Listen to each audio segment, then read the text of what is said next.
Empezamos indicando ahí el Perú republicano. ¿Cómo fue el inicio de nuestro país al iniciar su vida republicana, jóvenes? Aquí.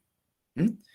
Claro, dice Perú republicano, ¿no? Como está en todos los libros así, Perú republicano. Pero en realidad les pregunto, ¿somos una república? ¿Somos un país republicano en realidad o en verdad? Nada que ver, ¿verdad? Yo lo llamo republiqueta más bien, no una república. Porque para ser república primero teníamos que ser nación y no somos nación. Somos una sociedad, un país desintegrado. ¿Mm? Eso somos. No somos una república, ni siquiera somos país. Somos cualquier cosa, pero menos república ni nación. No somos nación ni república. ¿Ya? Un país prácticamente desmembrado, desintegrado, totalmente. Y lo estamos viviendo hasta la actualidad. ¿Ok? La republiqueta peruana, como la llamamos así, ¿no? Yo la llamo republiqueta más que nada. Jóvenes, la república se inicia con el primer militarismo o el llamado primer militarismo. Como ven acá. El primer militarismo que comenzó en 1827 y culmina en 1872, al que un historiador peruano llamado Jorge Basadre lo llamó el militarismo de la victoria. ¿Por qué lo llamó el militarismo de la victoria Jorge Basadre a esta primera etapa de nuestra historia republicana? Porque salieron estos militares, la mayoría mariscales, generales, salieron pues de una victoria, de una batalla victoriosa, de la batalla de Ayacucho. Por eso lo han llamado también, ¿no? Los militares de Ayacucho, los generales, los mariscales de Ayacucho. Por eso Basadre lo llamó el militarismo de la victoria. En cambio, al segundo militarismo, Basadre lo llamó el militarismo de la derrota. ¿Por qué? Porque salimos después de la guerra con Chile, pues. En esta primera etapa de este primer militarismo, se lo llamó militarismo de la vida. Bueno, ahora, ¿cuál fue la situación económica, social y política del Perú al iniciar su vida independiente, entre comillas? Bueno, lo pueden ver acá ustedes de forma sintetizada. En el aspecto económico, paralización del aparato productivo. ¿Sí? Prácticamente nuestro aparato productivo quedó en ruinas como consecuencia pues de la guerra de la independencia, tanto en lo comercial como en lo financiero. ¿Cuál fue la situación social en el aspecto social? Antes de eso, antes de entrar a eso, no olvidemos que los ingresos principales de que vivía el Estado era el tributo indígena. El tributo indígena como principal ingreso, pero también hubo otro ingreso. ¿Cuál vino a ser? El impuesto aduanero, los impuestos de aduanas, ¿no? A través, pues, de nuestras exportaciones. Exportamos plata, oro y lana, sí. Entonces, el Estado peruano vivió antes de la bonanza guanera, porque después todo se solucionó con el guano, ¿eh? Con la venta del guano. Antes de la bonanza guanera, los ingresos de que vivía el Estado peruano durante la llamada República, tributo indígena y el impuesto aduanero de las exportaciones, plata, oro y lana. Ahora, en el aspecto social, prácticamente ya les dije, éramos una sociedad desmembrada, fragmentada, dividida, donde aún persistía la servidumbre y la esclavitud, la discriminación, el racismo, persistía todavía, el latifundio, persistía. Entonces, ¿para qué se hizo la llamada independencia? Con la independencia, pues, ya hubiésemos estado mucho mejor, ¿verdad? El pueblo hubiera estado gozando de un gran bienestar económico y social. Entonces, ¿para qué diablos se hizo la independencia, pues? No, profesor, es que la independencia se hizo solamente o benefició más que nada a un grupito de gente. Claro que sí. Benefició únicamente a un grupo de gente privilegiada nada más. Ellos fueron los grandes privilegiados, los criollos. Y un país privilegiado, Inglaterra. Eso fue la independencia. Para ellos fue resultó beneficiosa la independencia, mientras el resto del pueblo, los indígenas, los mestizos y los negros, siguieron iguales o peor que en el virreinato. ¿Predominio del capital inglés? Claro que sí. Salimos de las garras del Imperio Español para sumirnos en las garras del imperialismo inglés. ¿Caudillismo militar? Claro que sí. Este primer militarismo, no olvidemos, vino a ser el periodo del caudillaje militar, donde empiezan a gobernar los militares. Los militares empiezan a gobernar. ¿Pero por qué gobiernan los militares? Por la ausencia de una clase política dirigente, claro que sí. Jóvenes, escuchen esto, por favor, y grábenselo bien. Nunca hemos tenido, no lo tenemos, ni lo tendremos en el futuro, este tipo de gente, este tipo de clase, una clase política dirigente, que es totalmente diferente a la clase dominante que tenemos hoy día. La clase dominante, lo que tenemos hoy día es una clase dominante que nos domina, nos maltrata, nos explota, sin importarle el destino, el futuro del país. Viven de espaldas al pueblo, solamente viven de sus rentas. Ellos solamente quieren su renta, tener más ingreso, más dinero. El resto del país, ¿qué les importa? ¿Qué les importa la chusma? Que el pueblo que se muera de hambre. Es lo que estamos viendo ahorita, pues, jóvenes. No se dan cuenta, hay que darse cuenta. Es lo que estamos pasando por estos momentos igualito. Estos títeres del Congreso, sobre todo que son representantes, sus halladeros de los grupos de poder de la CONFIEP, ellos solamente quieren salvaguardar sus propios intereses y de grupo. No le importa el bledo. No les importas tú, no les importo yo, nadie me importa. Solamente un grupo de su gente nada más. Esto hay que meterse a la cabeza, jóvenes. Entonces, ¿por qué? Porque hubo ausencia de esta clase política. No hemos tenido una verdadera clase política dirigente que dirija los destinos del país y lo lleve a buen puerto. Por eso es que no hemos tenido, no lo tenemos nunca, jóvenes, esta clase de gente. Para que ni siquiera desarrolle, para que desarrolle un proyecto político nacional. ¿En cuenta? Por eso que gobernaron los militares. Además, los militares se sintieron con todo el derecho de gobernarnos, de ocupar la presidencia, por el prestigio que habían ganado durante las guerras de la independencia, por darnos la independencia. Se sentían también con todo el derecho, con todo ese prestigio ganado. Nosotros también tenemos derecho, pues, a gobernar, caramba, te llega la presidencia por haberle dado a usted la independencia. Se sentían con todo ese prestigio ganado. ¿Se dan cuenta?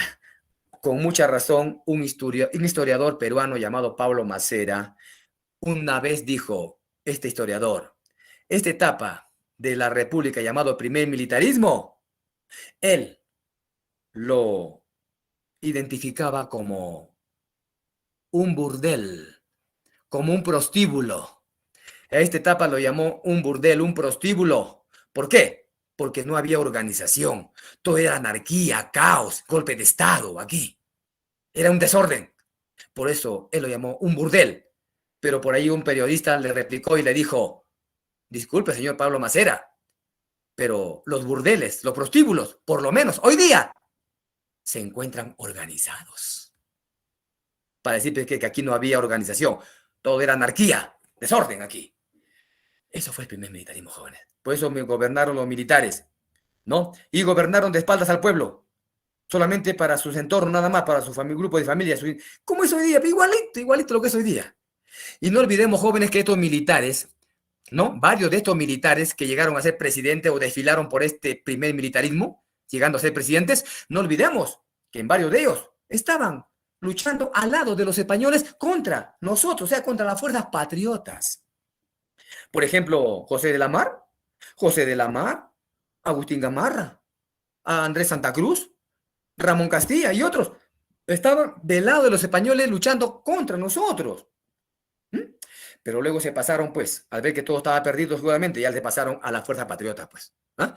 ¿Se dan cuenta? Y por eso gobernaron con esa mentalidad colonial estos militares que se pasaron al ejército patriota y fueron presidentes. Constante golpe de Estado. Constante golpe de Estado. Sí, los golpes de Estado a la orden del día, jóvenes.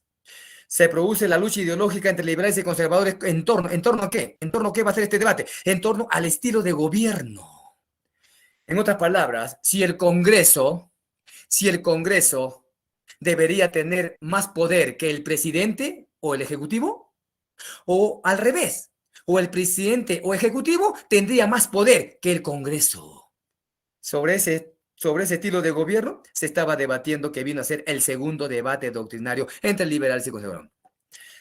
¿Dónde estuvo el primer debate? No olvidemos, jóvenes, el primer debate doctrinario se dio en la Sociedad Patriótica de Lima, que fue fundada por San Martín. ¿Recuerdan? En esa Sociedad Patriótica de Lima, ahí se dio el primer debate doctrinario. ¿Entre quiénes? Entre monarquistas y republicanos. Monarquistas con Bernardo de Monteagudo, su brazo derecho de San Martín, y los republicanos, que querían un gobierno republicano, con su líder José Faustino Sánchez Carreón, el tribuno de la República. Ahí estuvo el primer debate en la Sociedad Patriótica. El primer debate se dio entonces a la forma de gobierno que iba a tener el Perú, a la forma de gobierno, monárquico o republicano. Y en este segundo debate doctrinario, en torno al estilo de gobierno, si el Congreso debería tener más poder que el presidente o el ejecutivo tendría más poder que el Congreso. Y eso es lo que estamos viendo hoy día, ¿verdad? Eso es lo que estamos viendo hoy día. ¿Quién tiene más poder que el presidente, que el ejecutivo? El Congreso. ¿No estamos viendo que el Congreso tiene más poder que el Ejecutivo? Por lo tanto, este gobierno del presidente Pedro Castillo, yo lo puedo llamar un gobierno de Ejecutivo débil, porque está dominado por el Congreso. Es igualito lo que se estaba dando acá. Mire cómo es la historia, se repite, ¿verdad? Se repite. Aparte de estas características, en el aspecto económico, en el aspecto social, en el aspecto político, ¿cuál fue la situación política del Perú al iniciar su vida independiente? Bueno, en el aspecto político de jóvenes, en el aspecto político no hay que olvidar una cosa, ¿verdad? Prácticamente en el aspecto político podemos decir que aquí el ciudadano, mejor dicho, la persona que tenía un ingreso anual al año de 800 pesos, tenía derecho al voto, o sea, a votar. ¿Se dan cuenta? Tenía derecho a votar. Las mujeres, como siempre, relegadas. Así sean alfabetas, o sea, así sepan leer las mujeres, aquí no tenían cabida en el voto para elegir, no tenían cabida, estaban relegadas. Solamente los varones con una renta anual de 800 pesos al año podían, de 800 pesos a masa, porque el que tenía menos de 800 pesos no podía ser considerado ciudadano, ni podía votar, elegir, ni podía votar, no.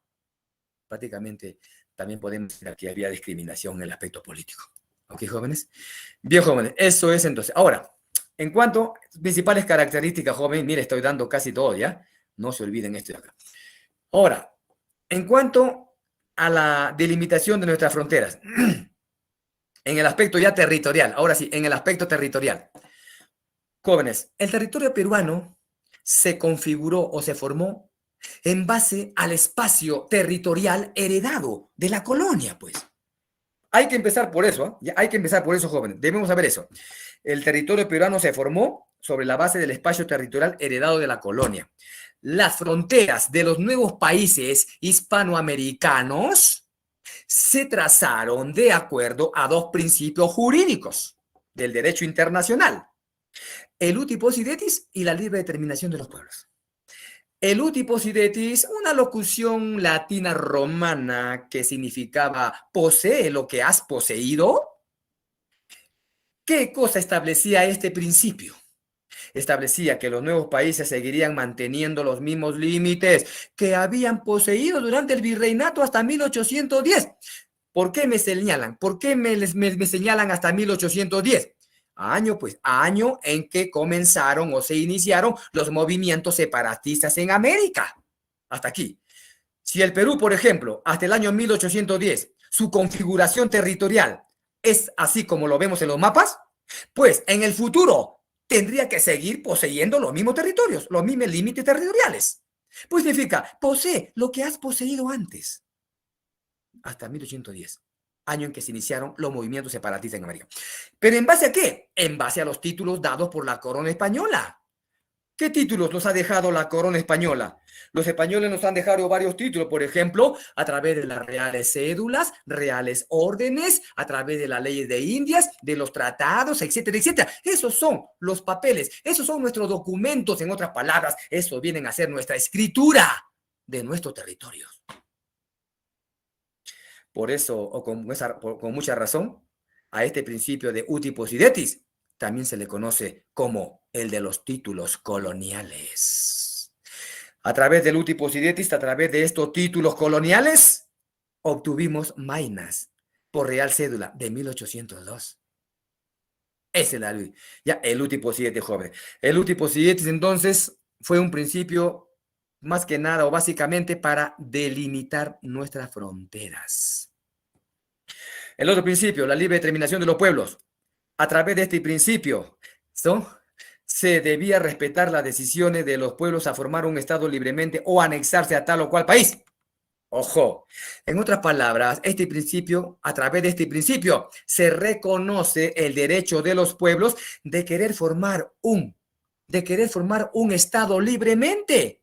Un Estado libremente, un Estado independiente, o de lo contrario también podía anexarse a otro país distinto al virreinato al cual habían pertenecido antes. Así, con este principio de la libre determinación de los pueblos, por ejemplo, obtuvimos Jaén de Bracamoros. Jóvenes, no olvidemos que Jaén de Bracamoros antes, por ejemplo, miren, antes Jaén pertenecía al virreinato de Nueva Granada, Colombia. Pero por la libre determinación de su gente, de sus pueblos y de acuerdo también a sus propios intereses, Jaén quiso incorporarse o pertenecer a nuestro país, al Perú. Por eso hoy Jaén pertenece al Perú, pues. Antes pertenecía al virreinato de Nueva Granada, Colombia. Por la libre determinación de sus pueblos, se incorporó al Perú. ¿Se dan cuenta? También por este principio de la libre determinación de los pueblos, Guayaquil se incorporó a la Gran Colombia. Lo pongo entre comillas, incorporó, porque en realidad esta incorporación no fue por la libre determinación de los pueblos, voluntariamente, no. Se incorporó Guayaquil a la Gran Colombia por presión de Bolívar. ¿Recuerdan clase pasada? Por presión de Bolívar, que presionó al pueblo guayaquileño, sobre todo al gobernador de Guayaquil, lo presionó para que Guayaquil se incorpore a la Gran Colombia. No por la libre determinación de su pueblo, no, sino por el gobernador de Guayaquil, más que nada. A pesar de que el gobernador de Guayaquil no quería, pero por presión de Bolívar, que siempre estaba presionando a Guayaquil, al gobernador, a las autoridades de Guayaquil, para que se incorpore a la Gran Colombia. Y así se incorporó a la Gran Colombia. En otras palabras, no le quedó más remedio a Guayaquil y a su pueblo que incorporarse a la Gran Colombia. Pero, repito, jóvenes, por presión de Bolívar. Este fue pregunta de examen, ¿ah? Por la libre determinación de los pueblos entonces, Guayaquil se incorporó a la Gran Colombia. Ya que ahora ya podemos decir por eso, ya pues, ¿no? Por la libre determinación de los pueblos, pero no fue por propia voluntad de los pueblos, sino más que nada por presión de Bolívar, que se incorporó a la Gran Colombia. Listo. Bien, jóvenes, ahora sí, dicho esto, rápidamente un par de láminas acá, para que ustedes vean nuestro territorio peruano durante el virreinato de 1810. Miren, durante el virreinato hasta 1810, ¿cómo era? Guayaquil estaba acá. Guayaquil nos pertenece. Todo este era el virreinato peruano. Todo este era el virreinato del Perú. Hasta Guayaquil, miren, Guayaquil estaba dentro del Perú. Claro, por uti possidetis, pues jóvenes, por uti possidetis, Guayaquil era territorio peruano. Pero por presión de Bolívar, lo incorpora a la Gran Colombia. Guayaquil, por uti possidetis, era territorio peruano. Vemos acá en el otro mapa, ya en 1825, por ejemplo, desapareció Guayaquil, porque fue incorporado a la Gran Colombia. Desapareció Guayaquil, solamente quedó Tumbes. Incluso Bolívar también ambicionaba Tumbes, no solamente Tumbes, sino también Jaén y Maynas. Pues lo vamos a ver aquí en otra continuación. Pero si ustedes se dan cuenta, en territorio peruano era bien grande, ¿no? El territorio peruano era bien grande, caramba, mire, teníamos cuánto, hasta Bolivia, Brasil teníamos. Pero ahora se ha reducido a una pequeñez hasta acá, así. ¿Cuánto territorio nos han quitado los demás países vecinos? Todos nuestros países vecinos nos han quitado territorio, jóvenes. Ya sea a través de los tratados internacionales, otros a través de la guerra, como fue el caso de Chile, por ejemplo. Pero grande era el territorio, ¿ok? Ahora sí ingresamos a los presidentes que van a desfilar por este primer militarismo, los caudillos. Empezamos por José de la Mar. Solamente yo he seleccionado, más que nada, las preguntas de exámenes. Mayormente que han venido en exámenes de admisión, jóvenes, ¿ya? Más que nada me he abocado a eso, a seleccionarlo acá. ¿Ya? He dejado otras cosas ya que no son muy trascendentes. Miren, por ejemplo, José de la Mar. presidente constitucional de Perú. El primero ya libre de tutela extranjera, o sea, de apoyo extranjero. Aquí ya no estaban ya. Durante el gobierno de José de la Mar, durante la República, pues las tropas bolivarianas ya no estaba Bolívar ni las tropas colombianas, ya no estaban, pues. Por eso dice, el primer presidente constitucional de Perú, ya libre de tutela extranjera, sin apoyo extranjero ya. En cambio, Torre Tagle fue designado presidente del Perú por el Congreso, ¿verdad, Torre Tagle? Pero ahí todavía tenía apoyo, tutela extranjera, con tutela. Torre Tagle con tutela extranjera, porque estaba Bolívar y las tropas colombianas. José Lamar sin tutela extranjera ya. Ambos serían primeros presidentes, ¿no? Dice Torre Tagle, sí, primer presidente constitucional del Perú, pero con tutela extranjera. Aquí estaba Bolívar y la tropa colombiana con él. José de la Mar, primer presidente también constitucional, pero ya sin tutela extranjera, sin apoyo extranjero. Pero ¿a quién de los dos se le podría considerar como el verdadero presidente constitucional ya del Perú? ¿El primero? Bueno, incluso Jorge Basadre y otros hablan de José de la Mar. A él lo consideran como el primer presidente constitucional legalmente. El primer presidente legalmente constitucional del Perú. Ya incluso sin tutela extranjera. ¿Ok? Pero era un gobierno, pues, de ejecutivo débil, dominado por el Congreso. Igualito, igualito. Pedro Castillo dominado por el Congreso, el Ejecutivo. Gobierno de ejecutivo débil, dominado por el Congreso también. No olvidemos que quien lo puso como presidente aquí a la mar, el sacerdote liberal, presidente del primer Congreso constituyente, Francisco Javier de Luna Pizarro. Con la influencia de ese señor, fue presidente este señor. El personaje que más influenciaba, ¿no? El más influyente en el Congreso, era él, pues, el presidente, Francisco Javier de Luna Pizarro. Y por eso él lo nombró también como presidente. Él, bajo la influencia de ese señor, fue presidente también José de la Mar. A ver, obras y hechos de José de la Mar. Promulgó la Constitución Liberal de 1828, al estilo de Estados Unidos, al modelo al de Estados Unidos, con el periodo presidencial de 4 años. Aquí, con esta Constitución de 1828, el periodo presidencial sería de 4 años. Se produce la rebelión de los iquichanos en Huanta, Ayacucho. Causa de la rebelión por la aplicación de la contribución personal, lo que antes se llamó el tributo indígena. Sí, eso sí. Estos iquichanos campesinos estaban dirigidos por Antonio Navala Huachaca, que era opositor a la República. Miren, jóvenes, esto necesita rápidamente un minutito de explicación. Estos iquichanos campesinos de Iquicha de Huanta estaban asusados, más que nada asusados, por un grupo de oficiales españoles que se habían refugiado en Huanta tras o después de la capitulación de Ayacucho. Ellos no reconocían la capitulación de Ayacucho, ¿no? Fueron derrotados y se refugiaron aquí en Huanta, Ayacucho. Ellos fueron los que asusaron a los campesinos de Iquicha a rebelarse contra la República de José de la Mar, el gobierno de José de la Mar. Ahora bien, ¿qué es lo que estaban reclamando los iquichanos con su rebelión? Bueno, los iquichanos reclamaban el restablecimiento. Ellos pedían el restablecimiento de una serie de beneficios que habían gozado pues durante el virreinato. Como por ejemplo, exoneración del tributo indígena, la contribución personal. Los iquichanos, los campesinos de Iquicha jóvenes, ellos no pagaban tributo indígena durante el virreinato porque trabajaban las tierras del rey de España en Huanta. Por eso estaban exonerados de pagar tributo, estaban happy, felices. Viene el gobierno de la Mar en la República y les exige que paguen su tributo. Los iquichanos no quisieron pagar. No quisieron pagar. Por más que la Mar les ofreció darles a los iquichanos, a los campesinos, darles semillas para que cultiven, darle herramientas de trabajo, incluso los exoneraba del servicio militar, entre otros beneficios le estaba dando la Mar, pero ni así quisieron aceptar los iquichanos. Entonces, liderados por este señor Antonio Navala Huachaca, se enfrentan al gobierno de la Mar, pues.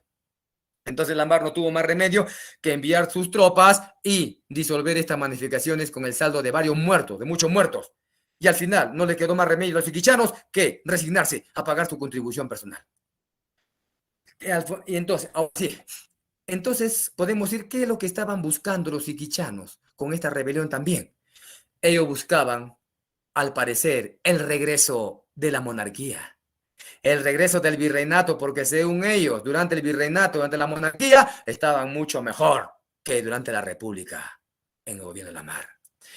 Claro, podemos decir que hasta cierto punto era cierto esto de acá, ¿no? Porque el Estado español por lo menos, los reconocía a los iquichanos. Sí, por lo menos les reconocía su posición y su estatus de los campesinos de Iquicha. Y hasta cierto punto, el Estado español los protegía a los iquichanos, cosa que no ocurría durante el gobierno de la Mar o la República. Y por eso ellos pedían mejor el regreso de la monarquía, estaban a favor de la monarquía, que regrese nuevamente la monarquía, el virreinato, y se oponían a la República. Eso era su rebelión de los iquichanos. Otro hecho que se produjo en el gobierno de la Mar, se produce la invasión de Agustín Gamarra a Bolivia, provocando la caída de Sucre. ¿Sí?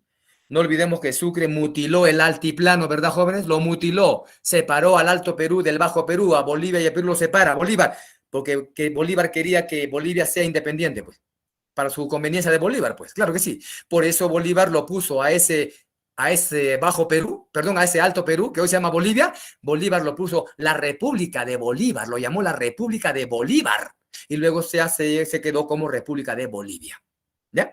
Y entonces Bolívar se va a la Gran Colombia y lo deja como presidente de Bolivia a Sucre, en el gobierno de Bolivia, a Sucre. Viene Agustín Gamarra, invade Bolivia y lo derroca a Sucre. Y ahí se firma el Tratado de Piquiza, que vino a ser entonces el Tratado de Piquiza, vino a ser la expulsión de Sucre y de las tropas colombianas de Bolivia, la expulsión, que salgan de ahí. Luego el Congreso boliviano coloca en su lugar de Sucre a Andrés de Santa Cruz como presidente de Bolivia. Otro hecho que se produce en la Mar, se produce la guerra contra la Gran Colombia de Bolivia. Bolívar nos hizo la guerra.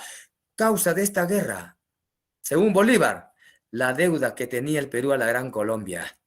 Perú reclamaba la deuda del gobierno peruano a las tropas de la Gran Colombia que habían pues colaborado en la guerra de la independencia.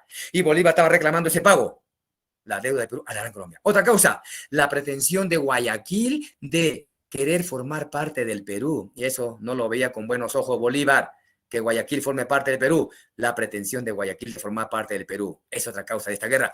Y otra causa, los problemas fronterizos por las provincias selváticas pues, de Jaén y Maynas, y también de Guayaquil, claro que sí. Principales, entonces las causas serían de la guerra con la Gran Colombia. Y esta guerra con la Gran Colombia que se tuvo el Perú, es considerada como su primera guerra, su primer conflicto internacional externo del Perú. Aquí comenzó el primer conflicto internacional del Perú a nivel internacional con la Gran Colombia de Bolívar. Y si queremos agregar otra causa también, por si acaso, de repente ustedes dirán, profesor, en otro libro he visto esto. Sí, otra causa por la que Bolívar también lo ponen como causa de esta guerra, dice por el resentimiento, el odio, el resentimiento que sentía Bolívar por el rechazo a su constitución vitalicia. Sobre todo, estaba resentido con los criollos limeños que habían rechazado pues la constitución vitalicia de Bolívar, pues. Se sentía Bolívar resentido y odiaba a esta élite criolla que habían rechazado su constitución.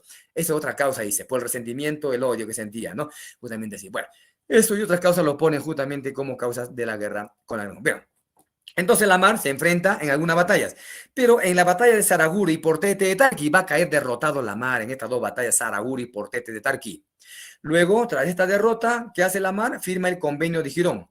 Se firmó el convenio de Girón. ¿Entre quién se firmó? Entre Sucre y Gamarra. Sucre por la Gran Colombia y Gamarra por el Perú. ¿Ok? A través de este convenio de Girón, alguna de esas cláusulas, ¿qué se decía? ¿Qué decía algunas de las cláusulas? Que Perú tenía que desocupar Guayaquil y Loja. Sí, las tropas peruanas desocupen Guayaquil y Loja. Otra cláusula de este convenio decía cese a las hostilidades, o sea, una tregua a las hostilidades, a la guerra. Y otra cláusula decía, se formaría una comisión para resolver el problema fronterizo, entre otras cláusulas que había en el convenio de Girón, ¿ok? Pero, como ya dijimos que aquí había constante golpe de estados, y Gamarra, que ambicionaba también el poder, no le quedó más remedio y derroca a la Mar, y la Mar fue desterrado a Costa Rica. Gamarra, quien ambicionaba el poder, lo derrocó a la Mar. ¿Pero por qué Gamarra lo derroca a la Mar? Según Gamarra, pretextando, pues, con el pretexto de ¿qué? De que la Mar no había sabido afrontar correctamente estas batallas de Saraguri y Portete. Por la derrota de Saraguri y Portete de Tarqui, que la Mar no supo afrontar correctamente, entonces por esa razón se cree que la Mar lo derrocó. Gamarra derroca a la Mar.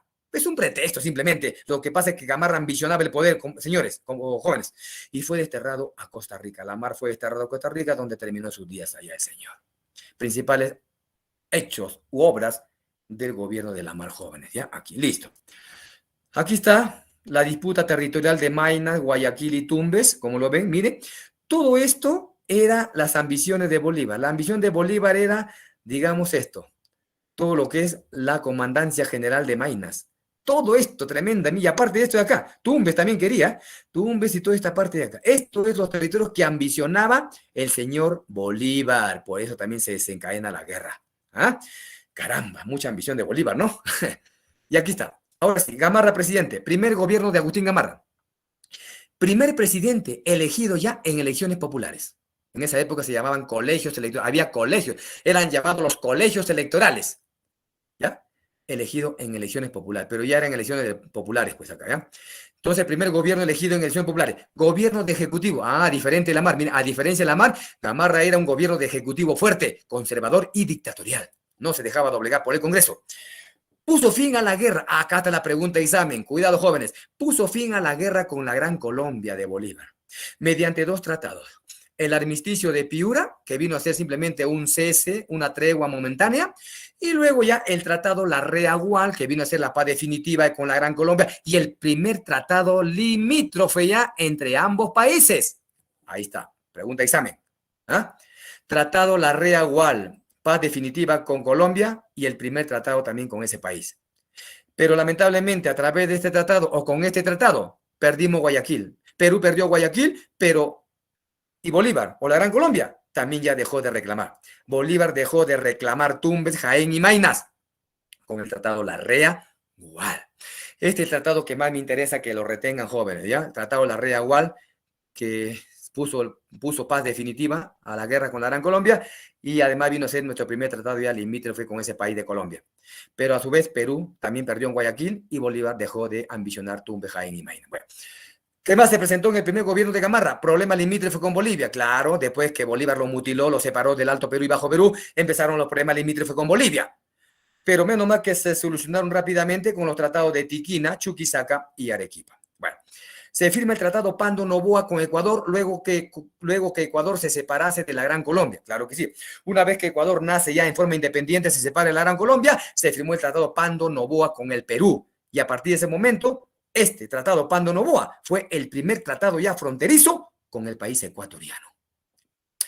Además, Gamarra es acusado por el congresista tacneño liberal Francisco de Paula González Vigil de autoritario. Usted es un autoritario, le dijo este sacerdote. Usted es autoritario, represivo y está violando constantemente la Constitución. Y al terminar su discurso en el Congreso, terminando, dijo, por lo tanto, señores congresistas, yo debo acusar, yo acuso. Esa es la frase célebre de Francisco de Paula González Vigil, congresista tacneño liberal, que lo reprimió o se enfrentó a dictador Agustín Gamarra en el Congreso. Y además Gamarra llegó a ser el primer presidente que terminó su mandato normalmente. Aunque se produjeron muchas rebeliones contra su gobierno, pero logró dominarlos, controlarlos.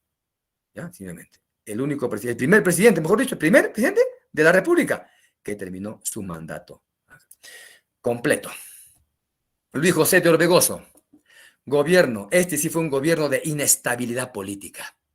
Promulgó la Constitución Liberal de 1834, donde se decía, nadie nace esclavo. Se le hacía el juicio de residencia al presidente saliente, entre otras cosas que decía esta Constitución Liberal de 1834. Creó la Beneficencia Pública de Lima.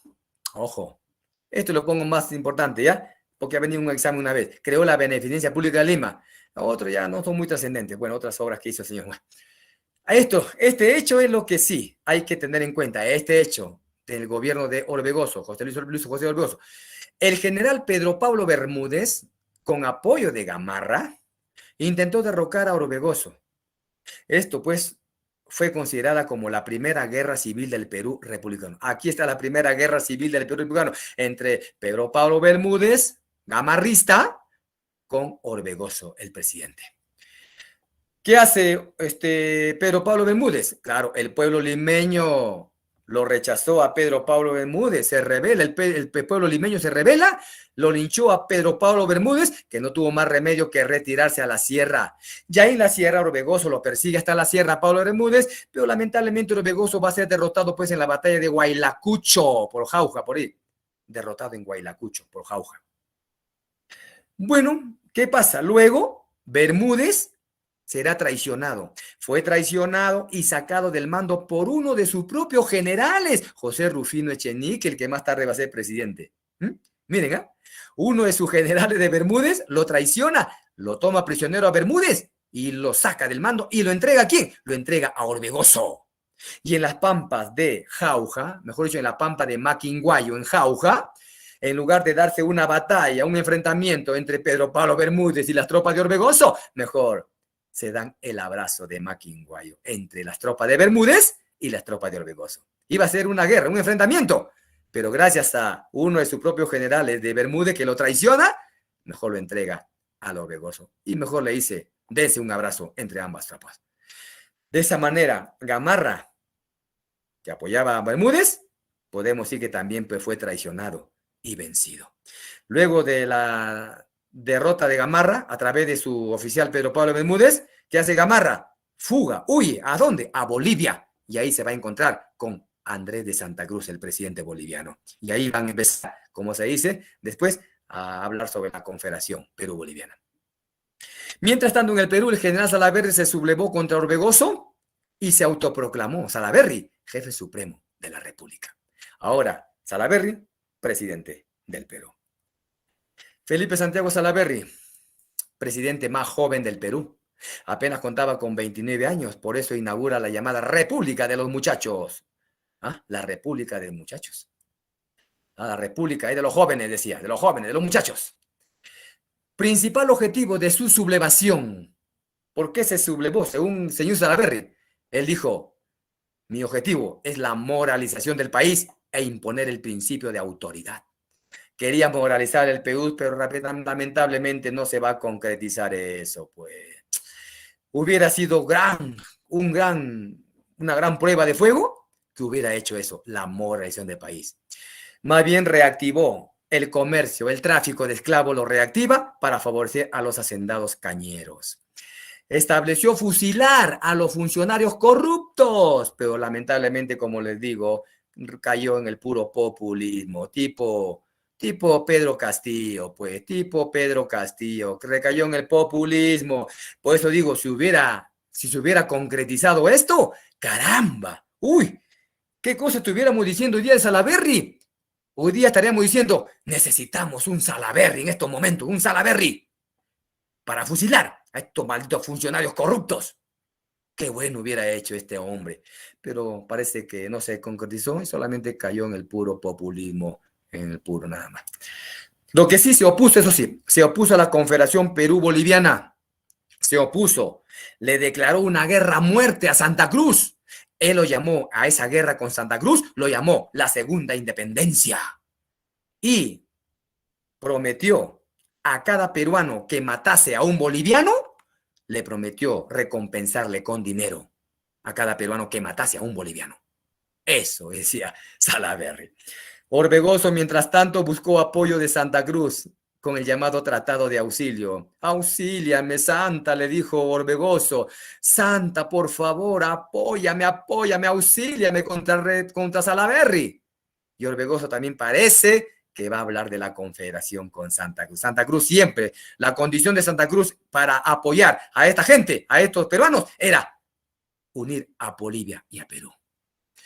Hechos preliminares. Ahora sí, aquí, esto también hay que tener en cuenta, joven mío, los hechos preliminares a la confederación.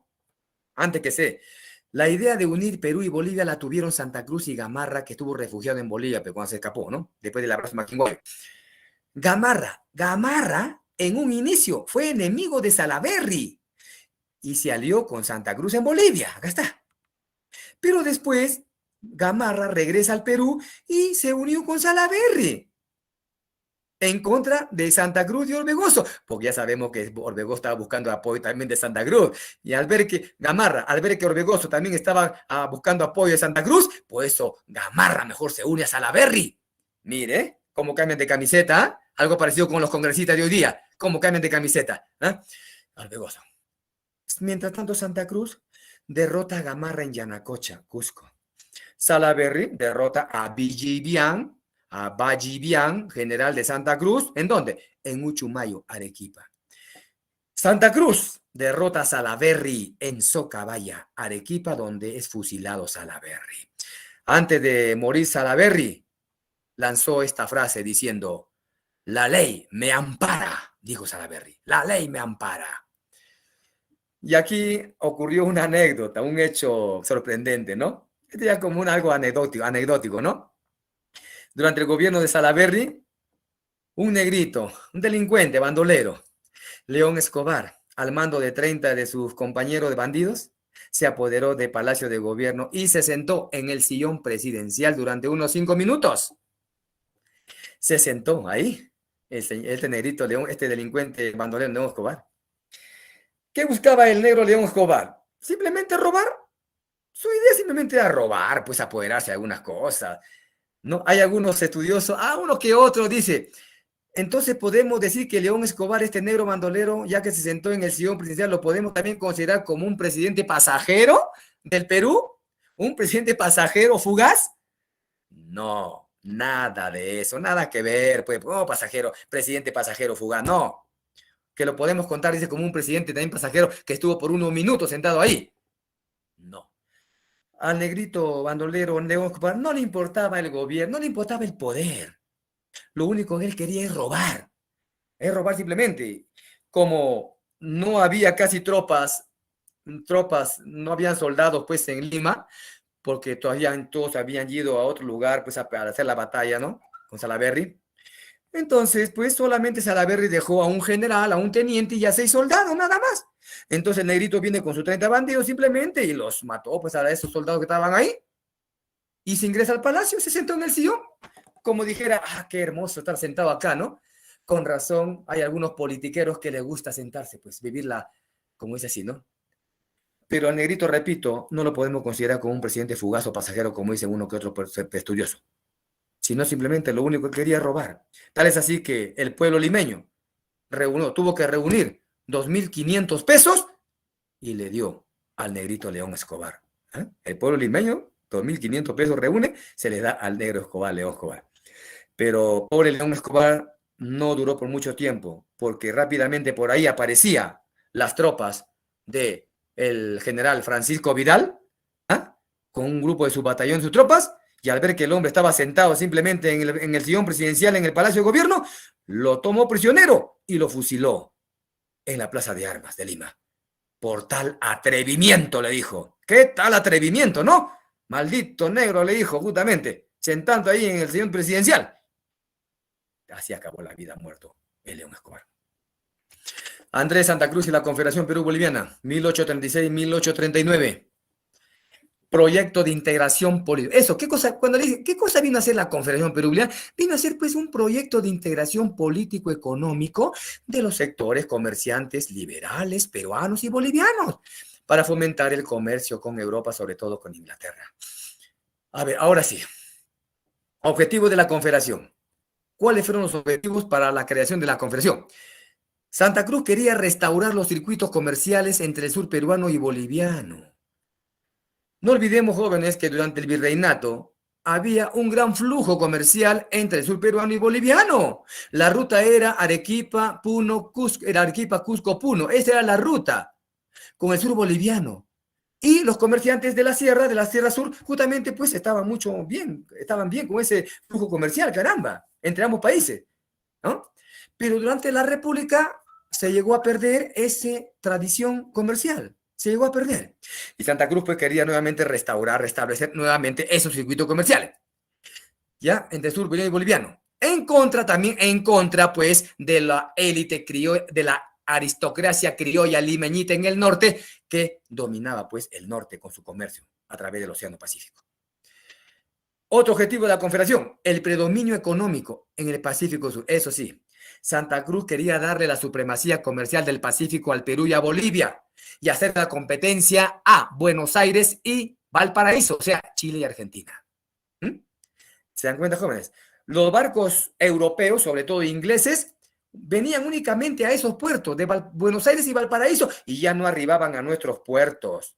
Entonces Santa Cruz también vio eso, que quería darle a nuestros países el predominio económico en el Pacífico Sur. Principales objetivos de la Confederación Perú-Boliviana. Ahora empieza Santa Cruz a crear la Confederación. Santa Cruz forma 3 estados. Primero, al Perú lo va a dividir en 2 estados, en el estado norperuano y el estado surperuano. El estado norperuano, jóvenes, fue creado en la Asamblea o también Congreso de Huaura, se puede decir así, ¿eh? Asamblea o Congreso de Huaura, en Lima. El estado norperuano estaría conformado por los departamentos de Amazonas, Junín, Lima y La Libertad, con su capital Lima. Y su presidente del estado norperuano sería José Luis Orbegoso, y además reemplazado, según dicen otros, por José de la Riva Agüero. ¿Ya?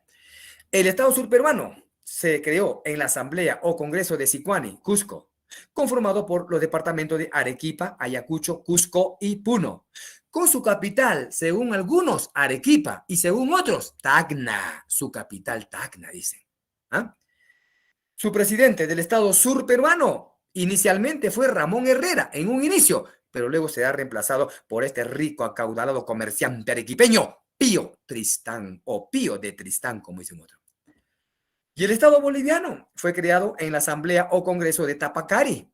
Comprendía, pues, los departamentos de Cochabamba, Chuquisaca, La Paz, Potosí y Santa Cruz, con su presidente, el señor Miguel de Velasco, y su capital, la ciudad de Sucre. Ahí está. Ya se creó entonces la Confederación Perú-Boliviana. Se fue creado en estos 3 congresos, en Huaura, Sicuani y Tapacari. ¿Y en dónde se va a establecer definitivamente la Confederación Perú-Boliviana? ¿Dónde se va a realizar su establecimiento definitivo? En el Congreso de Tacna, que lo vamos a ver a continuación. Pero antes, aquí está la creación de los 3 estados jóvenes. El estado norperuano, el estado surperuano y el estado boliviano. ¡Qué inmenso territorio hubiera sido, ¿no? La Confederación Perú-Boliviana. Un monstruo, un gigante frente a los chilenos, frente pues al país de Chile. Argentina, con razón, Argentina y Chile no vieron con buenos ojos la creación de la Confederación y le tuvieron que hacer la guerra a la Confederación. Pero ¿a quién más le dolía la formación de esta Confederación y sobre todo les afectaba sus intereses económicos? Más que nada a Chile. Chile no lo vio con buenos ojos la creación. Un estado fuerte, potente, poderosísimo frente a sus narices, pues al norte. No lo veía bien Chile. No olvidemos que Chile ya tenía visión de expansión, tenía visión de expandirse y la Confederación Perú-Boliviana era un obstáculo para su proyecto expansionista de Chile. Entonces, ahí están las causas, entonces, ¿por qué Chile le hace la guerra a la Confederación? Porque afectaba, lógicamente, sus intereses nacionales económicos de Chile y su expansionismo también, claro que sí, por esa razón. Y además vio peligrar su hegemonía comercial en el Pacífico Sur, en el Pacífico. Vio peligrar su hegemonía, Chile. Lo que quería también Chile es tener el poder hegemónico del mar peruano, ¿ya? Perdón, del Océano Pacífico. Bueno, joven, ahí está justamente para que ustedes vean lo inmenso que hubiera sido la Confederación Perú-Boliviana. Un monstruo, un gigante frente a los ojos de Chile acá. Entonces, en el Congreso de Tacna se establece ya definitivamente la Confederación Perú-Boliviana. ¿Qué medidas se tomaron en el Congreso de Tacna? Ojo, pestaña y ceja. Santa Cruz es declarado supremo protector de la Confederación por 10 años y todavía con derecho a reelegirse. Oh, caramba, por 10 años, o sea que Santa Cruz iba a tener un poder omnímodo, un poder muy grande, caramba, sí. Con razón, algunos peruanos no lo vieron con buenos ojos la formación, pues, de esta confederación, porque tenían temor también al poder, al inmenso poder que iba a tener Santa Cruz, un boliviano, pues. Por ejemplo, Ramón Castilla decía, ¿cómo puede ser posible que un mestizo, casi indio, pueda tener la supremacía de esta confederación, caramba? ¿Por qué esta supremacía no lo tiene el Perú? Que el Perú incluso es mucho más grande que Bolivia. Y Gamarra dijo una vez, no olvidemos que Bolivia siempre ha sido del Perú. Así que Bolivia siempre ha sido del Perú. Claro, durante Tahuantinsuyo, pues. Y durante también la colonia, ¿no? Ha sido del Perú. Bolivia siempre seguirá siendo del Perú. Por lo tanto, Bolivia nunca podrá salir de la tutela, o sea, del apoyo, pues, tutela, del apoyo de la protección del Perú. Muchos, varios lo odiaban a Santa Cruz. Ahora, otra medida que se tomó en el Congreso de Tacna, Santa Cruz. Santa Cruz declaró puertos libres a Paita, Callao, Arica y Cobija para el comercio con Europa, sobre todo con Inglaterra. Miren, declaró puertos libres Santa Cruz a 3 puertos peruanos, Paita, Callao y Arica, y a un puerto boliviano, Cobija. Santa Cruz incluso hizo un llamado. Santa Cruz lanzó un llamado a aquellos barcos extranjeros que vengan primero por mis puertos antes de irse a los puertos de Buenos Aires o Valparaíso. Antes, lo voy a liberar. Lo voy a liberar de impuestos aduaneros. A eso lo declaró puertos libres. Vengan por mis puertos primero, antes de irse a los otros puertos, y yo los libero de los impuestos. No van a pagar impuestos de aduana. ¡Ah, caramba! En cambio, les grabó con mayor peso, les grabó con mayor impuesto aduanero a aquellos barcos que solamente venían de vez en cuando a nuestros puertos, pero aquellos que venían seguidamente los liberó de los impuestos aduaneros. Y esta declaración de puertos libres no lo vio con buenos ojos Chile. No lo vio con buenos ojos porque afectaba pues su economía chilena, pues el comercio chileno. ¿Ok? Y además Santa Cruz promulgó la constitución del año 1837, que era de carácter liberal. Y esta constitución debería ser la base legal de la Confederación. ¡Ah, caramba! ¿Se han puesto a pensar ustedes jóvenes esto? O sea que la Confederación Perú-Boliviana iba a tener su propia constitución, claro que sí, de carácter liberal. Y no solamente iba a tener su constitución, también iba a tener su propia moneda. ¡Ah, caramba! Miren, como los europeos, ¿no? Iba a tener su propia moneda que debía fijarse, que debía fijarse posteriormente, claro que sí. No se sabe cuál fue el tipo de moneda, pero dice que debería tener una moneda. O sea que también iba a tener una moneda, su propia moneda, y además su propia bandera. La bandera de la Confederación sería de color roja, y al centro de la bandera los 3 escudos, ¿no? O sea, de los 3 Estados Unidos, ahí, ¿no? Los 3 escudos que representaban pues la unión de los 3 estados confederados y rodeados por un laurel. Constitución, moneda y bandera. Iba a tener la Confederación Perú-Boliviana. Ahora sí, oposición a la Confederación, guerra a la Confederación. ¿Quién fue el principal enemigo de la Confederación Perú-Boliviana? El ministro chileno y rico comerciante de Valparaíso, Diego Portales, a la vez era ministro de Guerra y Marina de Chile. Este hombre hizo hasta lo imposible para destruir la Confederación Perú-Boliviana. Rico comerciante chileno, pues joven, de Valparaíso. No le convenía, pues. ¿Ok? Este fue el principal enemigo. Ahora, también otros enemigos eran conservadores. Los conservadores chilenos y argentinos que se vieron perjudicados comercialmente. También se vieron perjudicados, ¿quiénes? Los conservadores peruanos, que veían el predominio de los liberales y la supremacía de Bolivia con Santa Cruz. Además, los conservadores peruanos buscaban tomar el poder en el Perú. ¿No les digo? Ellos se oponían a la Confederación Perú-Boliviana, pues jóvenes. Pretexto para la guerra, ¿ah? Lo va a dar la expedición del expresidente chileno Ramón Freire, un militar que intentó derrocar al presidente de su país, Joaquín Prieto. La Confederación, perdón, el gobierno chileno, jóvenes, el gobierno chileno lo acusó a la Confederación de estar apoyando a este expresidente chileno y militar Ramón Freire, de estar apoyándolo con armas para derrocar a su presidente chileno Joaquín Prieto.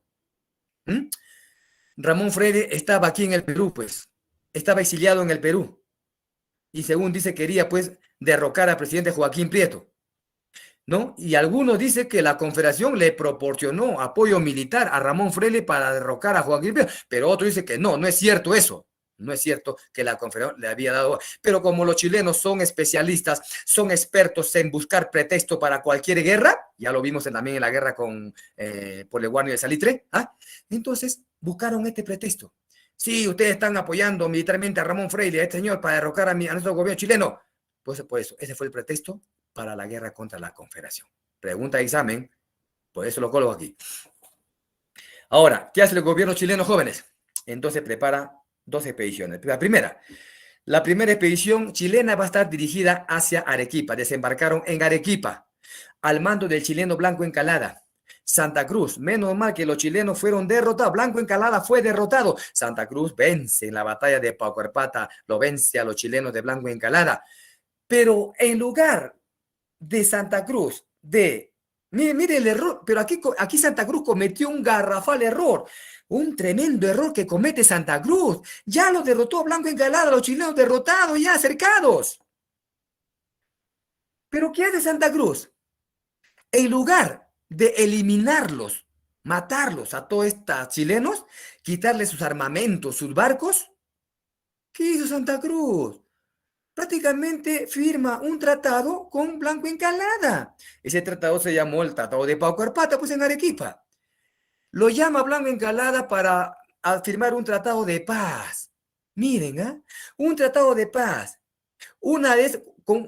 ¿Cuáles eran una de esas condiciones del tratado de Paucarpata? A ver, con la condición, ¿ya? Con la condición de que, señor Blanco Encalada, ustedes nos devuelvan nuestros barcos que nos han incautado. Claro, los chilenos Blanco Encalada nos tomó a 2 barcos.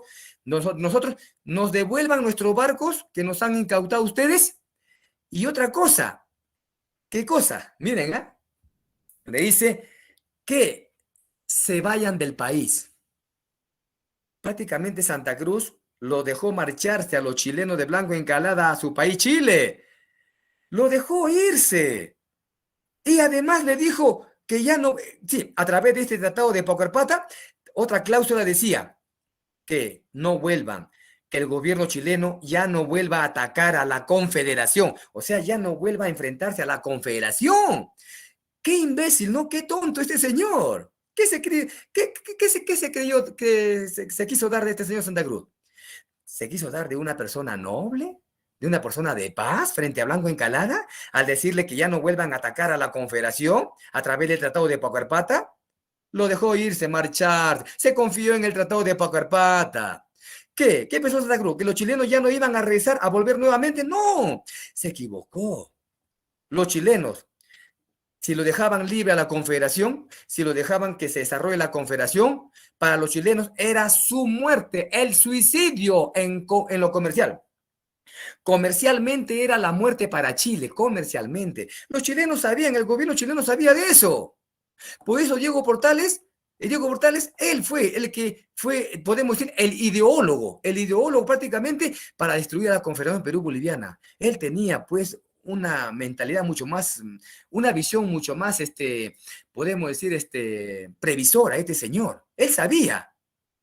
Él incluso le dijo a Blanco Encalada, señor, si lo dejamos a esa confederación por lo menos 1 minuto, dice, ¿no? Eso va a ser un peligro para nosotros, dijo Diego Portales. Así que usted se va con ese objetivo, con esa misión, destruir a como dé lugar la Confederación Perú-Boliviana, señor. No podemos permitirle por lo menos ni siquiera ni 1 minuto a la Confederación parada o levantada. ¿Ya? Por eso buscaron todo lo posible por destruir la Confederación. Entonces Santa Cruz prácticamente lo dejó marcharse. Blanco Encalada llega a Chile con toda su tropa intacta, pero el presidente Joaquín Prieto, mire lo que le dice. Señor Blanco Encalada, ¿qué ha hecho usted en el Perú? ¿Quién le ha dicho? ¿Usted tenía algún derecho de firmar un tratado con los peruanos? ¿Ah? Así que por haber hecho esto usted, señor, se va a la cárcel. Le hicieron consejo de guerra, lo metieron a la cárcel. A Blanco Encalada. Miren, ¿eh? Cómo son los chilenos, diferentes a nosotros. Eso, lamentablemente, se perdió esta oportunidad. Bueno, luego, ¿qué hace el gobierno chileno tras el fracaso de Blanco Encalada? Envía o prepara una segunda expedición. Desembarcó esta segunda en la bahía de Ancón, en Lima, al mando del chileno Manuel Bulnes. Bulnes ya viene, estos chilenos vienen con el apoyo de peruanos conservadores que estaban exiliados en Chile, como por ejemplo Gamarra, Ramón Castilla, Gutiérrez de la Fuente, Felipe Pardo y Aliaga, entre otros que estaban desterrados allá, exiliados en Chile. Viene este chileno. Y derrotan a Santa Cruz, ¿en dónde? En la batalla de Huin y Yungay, en el departamento de Ancash. Tras esta derrota definitiva en Yungay, se pone fin a la Confederación Peruano-Boliviana. La batalla de Yungay, conocido también como Cerro Pan de Azúcar. Aquí, miren jóvenes, quienes estaban exiliados en Chile. O sea, peruanos exiliados en Chile le brindaron también apoyo a Manuel Bulnes, a los chilenos, para destruir la Confederación Perú-Boliviana. Peruanos que odiaban a Santa Cruz, pues jóvenes. ¿Ah? ¿Se dan cuenta? Ahora bien, jóvenes, antes de cerrar o terminar esta Confederación Perú-Boliviana, quiero agregar algunos puntos importantísimos aquí. Miren, esta guerra contra la Confederación fue principalmente una guerra comercial, ¿ya? Fue una guerra principalmente comercial entre dos posiciones económicas, entre el proteccionismo y el librecambismo. El proteccionismo, con su abanderado en el norte, Agustín Gamarra, los proteccionistas norteños, con su abanderado Agustín Gamarra, y los librecambistas en el sur, con su abanderado Santa Cruz. Santa Cruz quería tener un comercio, un libre comercio, un TLC con los países europeos, sobre todo con Inglaterra y también con Estados Unidos. Por eso es que Santa Cruz va a firmar algunos tratados de amistad con Estados Unidos, con Inglaterra, con Irlanda, con Ecuador también, dice. Pero sobre todo con estos países. Y tanto a Estados Unidos como a Inglaterra miraban con buenos ojos la Confederación. Para Inglaterra, Estados Unidos lo veían bien la formación de la Confederación. Claro, pues era comercio con ellos, era mayor comercio con ellos, pues. Un TLC. Entonces fue una guerra simplemente entre proteccionistas librecambistas. Una guerra, como lo han llamado otros estudiosos, una guerra de secesión andina, con un norte proteccionista queriendo someter a un sur librecambista con Santa Cruz.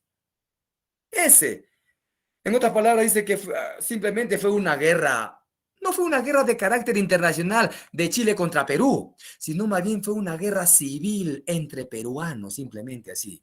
Proteccionistas y librecambistas, así. Bueno, eso es lo que quería acotar, jóvenes, ¿ya? Pero también, sí, fue una guerra principalmente comercial, pero también debemos agregar un elemento racista.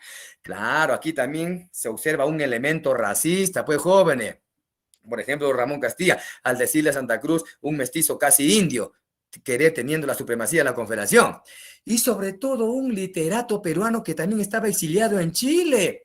Ustedes han oído, conocen a este literato, de repente ustedes por literatura sí conocen, a Felipe Pardo y Aliaga. Felipe Pardo y Aliaga, el padre del que más tarde va a ser presidente del Perú, del primer civilismo, el Manuel Pardo y Lavalle. Su padre, Felipe Pardo y Aliaga, literato peruano, estaba exiliado en Chile. Este señor literato, Felipe Pardo y Aliaga, a través de sus poemas, lanzaba insultos, ¿no? Lo satirizaba prácticamente en sus poemas a Santa Cruz. ¿De qué manera lo satirizaba y lo insultaba?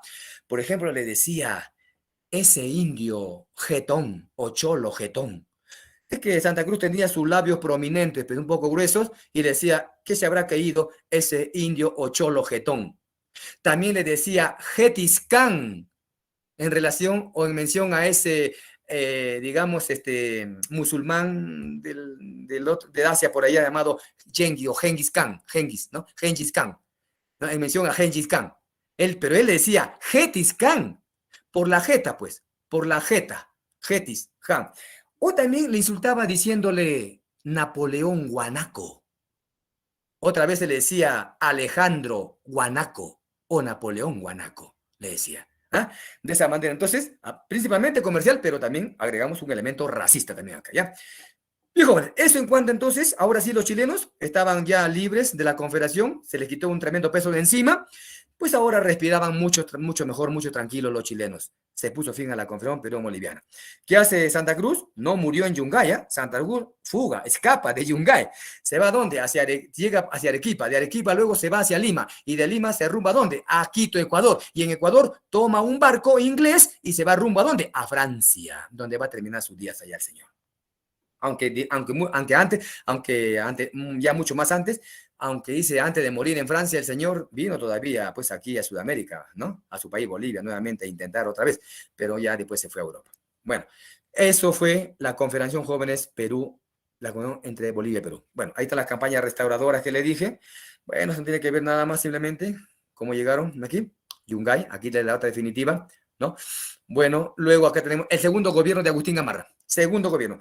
Ahora sí, Gamarra destruye la Confederación y con el apoyo de Chile llega a un segundo gobierno, Agustín Gamarra. Tomó el poder con el respaldo de Chile. Gamarra denominó a su gobierno como restaurador. En el Congreso de Huancayo se elaboró la Constitución de 1839, de carácter conservadora y autoritaria. Como siempre, Gamarra, autoritario, conservador. El régimen presidencial con esta Constitución del 39 se extiende ahora a 6 años. Miren, subrayo eso. Con con el gobierno de Lamar, era solamente de 4 años. Con la Constitución de la Constitución de 1839 en el segundo gobierno de Gamarra, se extiende a 6 años. Gamarra tuvo como ministro de Hacienda, o sea, de Economía, a Ramón Castilla. Mire, ¿quién fue su ministro de Economía de Agustín Gamarra en su segundo gobierno? Ramón Castilla. Se funda el diario El Comercio, hasta el día de hoy sigue circulando. Se firma el contrato Quirós con el señor Francisco Quirós a través del sistema llamado arrendamiento o alquiler. Sí, lo alquiló simplemente por 6 años. Gamarra le dijo a este capitalista peruano Francisco Quirós, ya, explota mi guano, explota el guano, durante 6 años te alquilo, te arriendo, pagándome 10,000 pesos anuales. Y este contrato Quirós, en el segundo gobierno de Gamarra, vino a ser el primer contrato para explotar el guano. Con Gamarra se inicia el primer contrato de explotación del guano a través del sistema arrendamiento o alquiler. Buscó Gamarra restablecer la confederación. Mire lo que intentó Gamarra nuevamente. Quería nuevamente restablecer la Confederación Peruana, pero ahora con predominio peruano. Demasiado tarde. Con predominio peruano, ya no con predominio boliviano, sino predominio peruano. Para eso invade Bolivia, pero muere en la batalla de Ingavi. Esta guerra termina con el Tratado de Paz de Puno. Tras la muerte de Gamarra jóvenes, el Perú va a vivir lo que se llama otro periodo de la historia, anarquía militar. Una etapa de desgobierno y guerras entre caudillos que luchaban por el poder a través de las armas. Acá se sentaron en el sillón presidencial prácticamente solamente por brevísimo tiempo nada más. ¿Quiénes se pelean por el poder? Acá se peleaban los generales Antonio Gutiérrez de la Fuente, Juan Crisóstomo Torrico, Francisco Vidal y Manuel Ignacio de Vivanco. Esta anarquía militar terminó en 1845 con el triunfo de Ramón Castilla sobre Manuel Ignacio de Vivanco en la batalla de Carmen Alto, Arequipa. Ahora sí, tras la derrota de Manuel Ignacio de Vivanco en esta anarquía militar, ahora viene el gobierno de Ramón Castilla. Pero antes de hablar de su primer gobierno de Ramón Castilla, quiero solamente indicarles o señalar esta etapa del guano. Viene la etapa del guano, ¿no? Antes de los gobiernos de Castilla. A esta etapa del guano, el historiador peruano, también Jorge Basadre, lo llamó la prosperidad falaz. Prosperidad, ¿por qué? Porque había prosperidad por la venta del guano, pues el dinero. Pero esa prosperidad fue falaz, o sea, fue falsa, aparente, artificiosa, mentirosa. Esa prosperidad sí, pero prosperidad falsa, aparente, mentirosa. ¿Qué cosa vino a ser esta etapa del guano? Esta prosperidad falaz vino a ser un periodo donde el Estado y la oligarquía peruana obtienen cuantiosos ingresos con la venta del guano. Pero no se promovió el desarrollo industrial, base pues para una economía nacional. ¡Claro! Claro, por eso el Perú no es un país industrializado, simplemente somos exportadores de materias primas, nada más. Solamente exportamos piedras.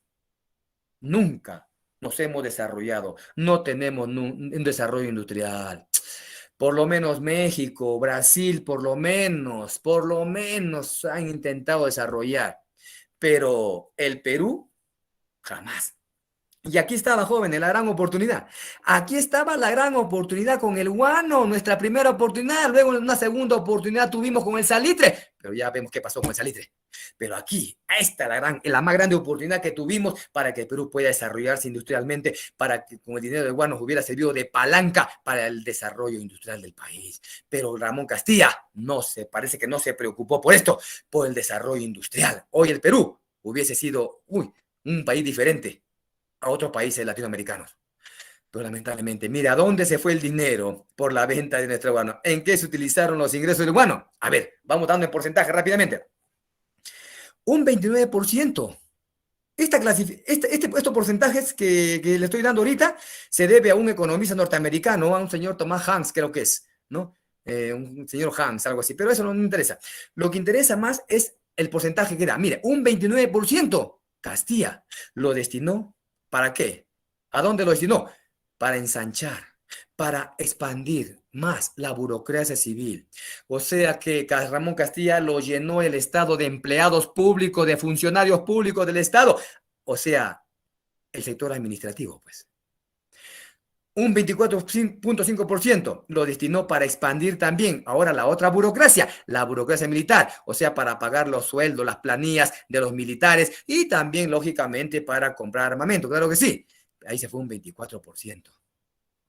Burocracia militar para ensanchar, expandir, extender, lo que sea, ampliar, son sinónimos de, ¿ya? Para burocracia militar, que viene a ser el sector defensa. Miren, ¿eh? Un 20% lo destinó Castilla para la construcción de ferrocarriles. No hay que olvidar que con Castilla se inicia la era de los ferrocarriles en el Perú, jóvenes. No se inicia con Balta. La era de los ferrocarriles no lo inicia Balta, sino Ramón Castilla, que lo destinó un 20% a la construcción de ferrocarriles. Un 11.5%. Ramón Castilla, ¿a dónde lo destinó? ¿Para qué sirvió? Para pagar a aquellos peruanos que pusieron su cuota de dinero para sufragar los gastos de la guerra de la independencia. Sí, Castilla les pagó a los peruanos. Escuchen estos jóvenes. Este pago que hizo Castilla a estos peruanos que pusieron su dinero para la guerra de independencia se le conoce como el pago de la deuda interna o ley de consolidación. Castilla le pagó a estos peruanos que pusieron su dinero, pero Castilla no lo indemnizó ni con un peso siquiera a aquellas familias donde perdieron a sus hijos, a sus primos, a sus sobrinos en esta maldita guerra de la independencia. A ellos sí no les pagó Castilla, pero sí les pagó a los peruanos que pusieron su dinero. Un 8% se les pagó a quienes, a los extranjeros, a aquellos países que nos prestaron su apoyo en la guerra de la independencia, como Chile, Colombia, Estados Unidos, Inglaterra, etcétera, se les pagó. Y no solamente a los países que prestaron su apoyo, sino también a aquellos extranjeros residentes en el país que sufrieron daños, perjuicios en sus propiedades por culpa de esta maldita guerra de la independencia. Ellos también le reclamaron a estos extranjeros: señor Castilla, por culpa de sus guerras, lo han destruido mis propiedades, así que me tienen que pagar. Eso también. Un 8%. Y un 7% Castilla lo destinó para la supresión del tributo indígena y la manumisión de esclavos, la libertad de los esclavos, un 7%. Entonces, si queremos ir en escala, en el primer puesto, ¿a dónde se destinó principalmente el dinero por la venta del guano? Principalmente fue destinado ¿a qué? A la burocracia civil, o sea, al sector administrativo, 29%. En segundo lugar, a la burocracia militar, sector defensa, 24.5%. Y en tercer lugar, a la construcción de ferrocarriles, un 20%. Medalla de oro, medalla de plata y medalla de bronce. Aquí, joder, ¿ya? Eso es entonces a dónde se fue a parar el dinero por la venta del guano. Se despilfarró prácticamente el dinero. Y nunca se promovió esto, lo más importante, el desarrollo industrial. Somos un país importadores de tecnología industrial. Importamos de todo. Hasta una aguja importamos. ¿Se dan cuenta, joven? No producimos ni una aguja siquiera. Ya les dije, solamente exportamos piedras, o sea, minerales, más que nada. Primer gobierno de Ramón Castilla y Marquesado.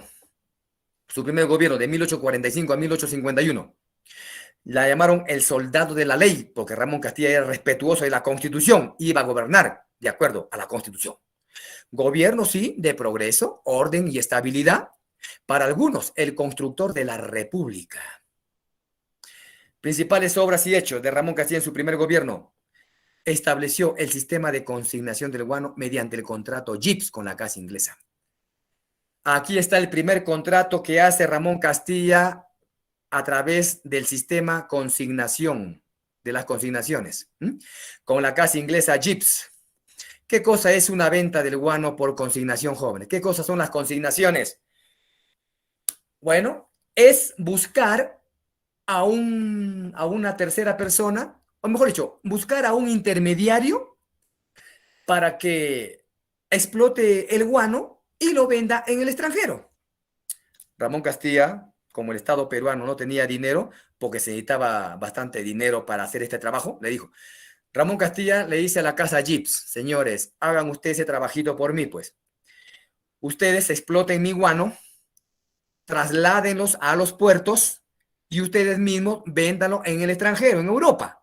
Y por ese trabajo que ustedes me hacen, yo, el Estado, les doy a ustedes un porcentaje, una comisión. ¿Mm? Esa es venta del guano por consignaciones. Dice darle a un intermediario para que venda el guano en Europa a cambio de un porcentaje o de una comisión. Una ganancia, pues. Ese venta de guano por consignación. ¿Ya? Con Castilla, el sistema de venta de guano era por consignaciones. Con Agustín Gamarra empezó arrendamiento alquiler.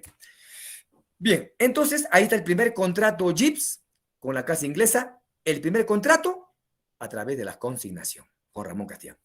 Y esta casa inglesa se va a quedar trabajando durante una década, 10 años, caramba, se va a enriquecer esta casa inglesa. Otra obra que hizo Ramón Castilla, dictó la ley del pago de la deuda interna, o sea, la ley de conciliación, como ya le dije, el pago a los peruanos, pues. ¿Ah? Elaboró el primer presupuesto de la República, ¿sí? Dio la ley de la inmigración china, ahí donde llegaron los colíes chinos aquí, a las haciendas cañeras costeñas de los hacendados, cañeros.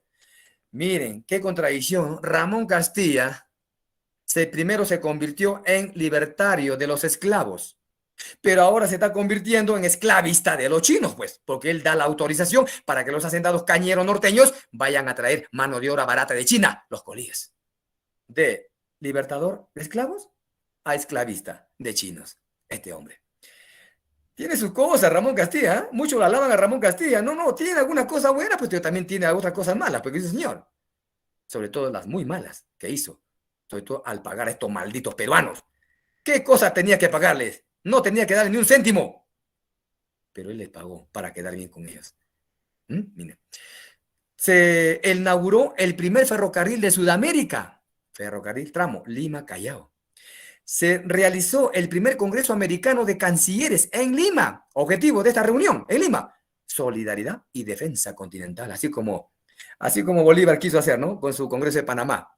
Solidaridad. Ramón Castilla lo reúne a los cancilleres de Chile, Ecuador, Bolivia y Colombia, y el Perú, lógicamente. Reunidos en Lima. Le dijo, señores, estamos aquí reunidos para defendernos, solidarizarnos con otros países que son atacados o son invadidos, y también defendernos nosotros mismos. Si algún país externo, si algún país quiere agredirnos a uno de nosotros, pues todos nosotros nos unimos y linchamos a ese país agresor. ¿Qué les parece? Ese fue el objetivo de Ramón Castilla. Solidaridad y defensa. Eso sí, es una virtud de este señor. A él le incomodaba, le irritaba, le molestaba que otro país invada o intervenga en otros países más débiles. Eso no quería. Era un solidario continental, internacional. Eso sí, ni hablar, el hombre. Tenía esa mentalidad. Por eso lo reunió el señor acá. Solidaridad y defensa continental. Todos contra uno y uno contra todos. ¿Ah? Eso justamente Ramón Castilla dice así. Ahora, en este gobierno, primer gobierno de Ramón Castilla, también se va a producir el debate doctrinario entre liberales y conservadores. Los liberales, que defendían la soberanía popular, como Benito Lazo, los hermanos Gálvez, y los conservadores, que defendían la soberanía de la inteligencia, como el sacerdote Bartolomé Herrera y también Manuel Ignacio de Vivanco, pero sobre todo su más líder, Bartolomé Herrera. Los liberales defendían la soberanía popular, la soberanía del pueblo, pues. ¿Cuál era el punto en discusión en este debate, jóvenes? ¿Cuál era el punto en discusión, el punto en debate? El punto que se estaba debatiendo era esto, o era este. Si el pueblo podía participar en política, si el pueblo podía hacer leyes, eso, y si podía gobernar. Miren, eso era el punto de discusión. Si el pueblo podía participar en política, si podía participar en el gobierno, o si podía hacer gobierno. Los liberales, como eran liberales, pues decían, claro, que por supuesto que desde luego que sí, ¿por qué no? El pueblo sí puede hacer política. ¿Por qué no? Sí. Pero los conservadores, como todo conservador, ya le dije, no sé si le dije a usted en la clase pasada, este término conservador, ¿qué significaba? Ellos decían, no. Bartolomé Reyes decía, no, pues, el pueblo no puede hacer política, ni puede hacer gobierno, no puede estar en el gobierno del pueblo. ¿Por qué? Por su ignorancia, por su falta de educación. La mayoría eran indígenas, pues. Por su ignorancia, por su falta de educación, el pueblo no puede hacer política, no puede realizar política. ¿Por qué? Por esas razones. Porque la política, el gobierno, las leyes, es solamente para la gente inteligente. Solamente es para las personas inteligentes. O sea, está diciendo que solamente las personas más capacitadas, ellos podían participar en política y podían gobernar. Pero el pueblo no decía, pues. Eso ya Bartolomé, un racista también este hombre. ¿Ah? Ese es el punto en discusión, jóvenes. ¿Se dan cuenta? Lo que los liberales propugnaban la soberanía popular y los conservadores la soberanía de la inteligencia. Claro, en parte yo le doy la razón a Bartolomé, en parte, no en todo, no, no. Por ejemplo, ¿quiénes son los que nos han gobernado, entre comillas, hasta el día de hoy, durante estos 200 años? ¿Han sido gente inteligente? ¿Han sido gente capaz? ¿Los más capaces? No. Solamente han sido inteligentes para robar, para coimear, para eso, para la corrupción. Ellos sí han estado preparados para eso. Como dijo Pedro Castillo alguna vez, ¿no? Yo no estuve preparado, no he estado preparado, a mí no me han preparado, yo no estoy preparado pues para robar, para corromper, no. ¿Se dan cuenta? Pero la mayoría que nos han gobernado, entre comillas, son puros delincuentes de cuello y corbata nada más, que solamente han gobernado a favor de sus intereses económicos para su grupo o personales. Eso, justamente, ¿ya? Ahí está el punto en discusión entonces. Ahora, usted me dirá, profesor, ¿y cuál es la diferencia entre liberales y conservadores? Hasta el día de hoy. Hasta el día de hoy lo estamos viendo, pues jóvenes. Hay algunos que son llamados liberales y otros que son llamados conservadores, los que están en el Congreso.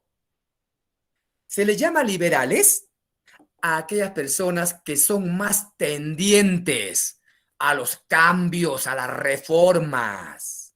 ¿Ah? En cambio, se les llama conservadores, como su misma palabra dice conservar, son más reacios, son más opuestos, se oponen a las reformas, a los cambios radicales, se oponen. No, no.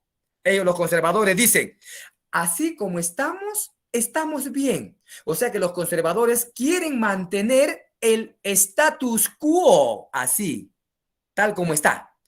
Así como estamos, estamos bien. Por eso que dice entre la Constitución, que no se toque la Constitución. Así como estamos con esa Constitución, estamos bien.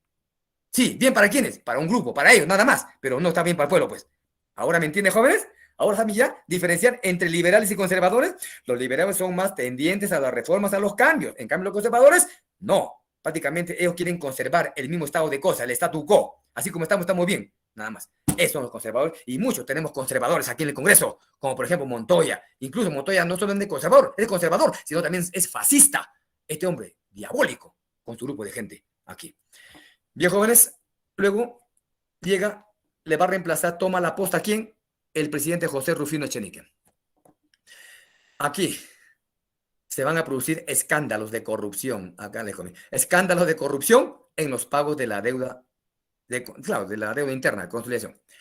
Jóvenes, Echenique continúa pagando esta deuda a los peruanos, la deuda de la consolidación. Sí, continuó pagando. Pero ¿qué pasó en el pago con este presidente Echenique, en el pago de esta deuda? Prácticamente en ese pago se llegó a tremendos escándalos de corrupción que nunca se ha conocido en la historia universal. ¿Eh? Aquí, estos escándalos, esta corrupción llegó ya, pues, podemos decir, a estados ya demasiadamente vergonzosos. Ya vergonzoso prácticamente que se conoce en la historia universal, prácticamente aquí, ¿no? Miren, jóvenes, a ver, este señor prácticamente continúa con el pago. ¿Quién fue el que dio la ley del pago de la deuda interna? Ramón Castilla, pues. Ramón Castilla simplemente ese fue el que dio la ley del pago. Pero con este señor, ese pago, como digo acá, Juana, se abultó, se infló. ¿Sabe a cuánto llegó en el pago con Echenique para pagar a los peruanos que pusieron su cuota? Llegó o se infló, mejor dicho, a 19 millones de pesos. A 19 millones de pesos. Miren, llegó en el pago a la de la consolidación aquí, ¿ah?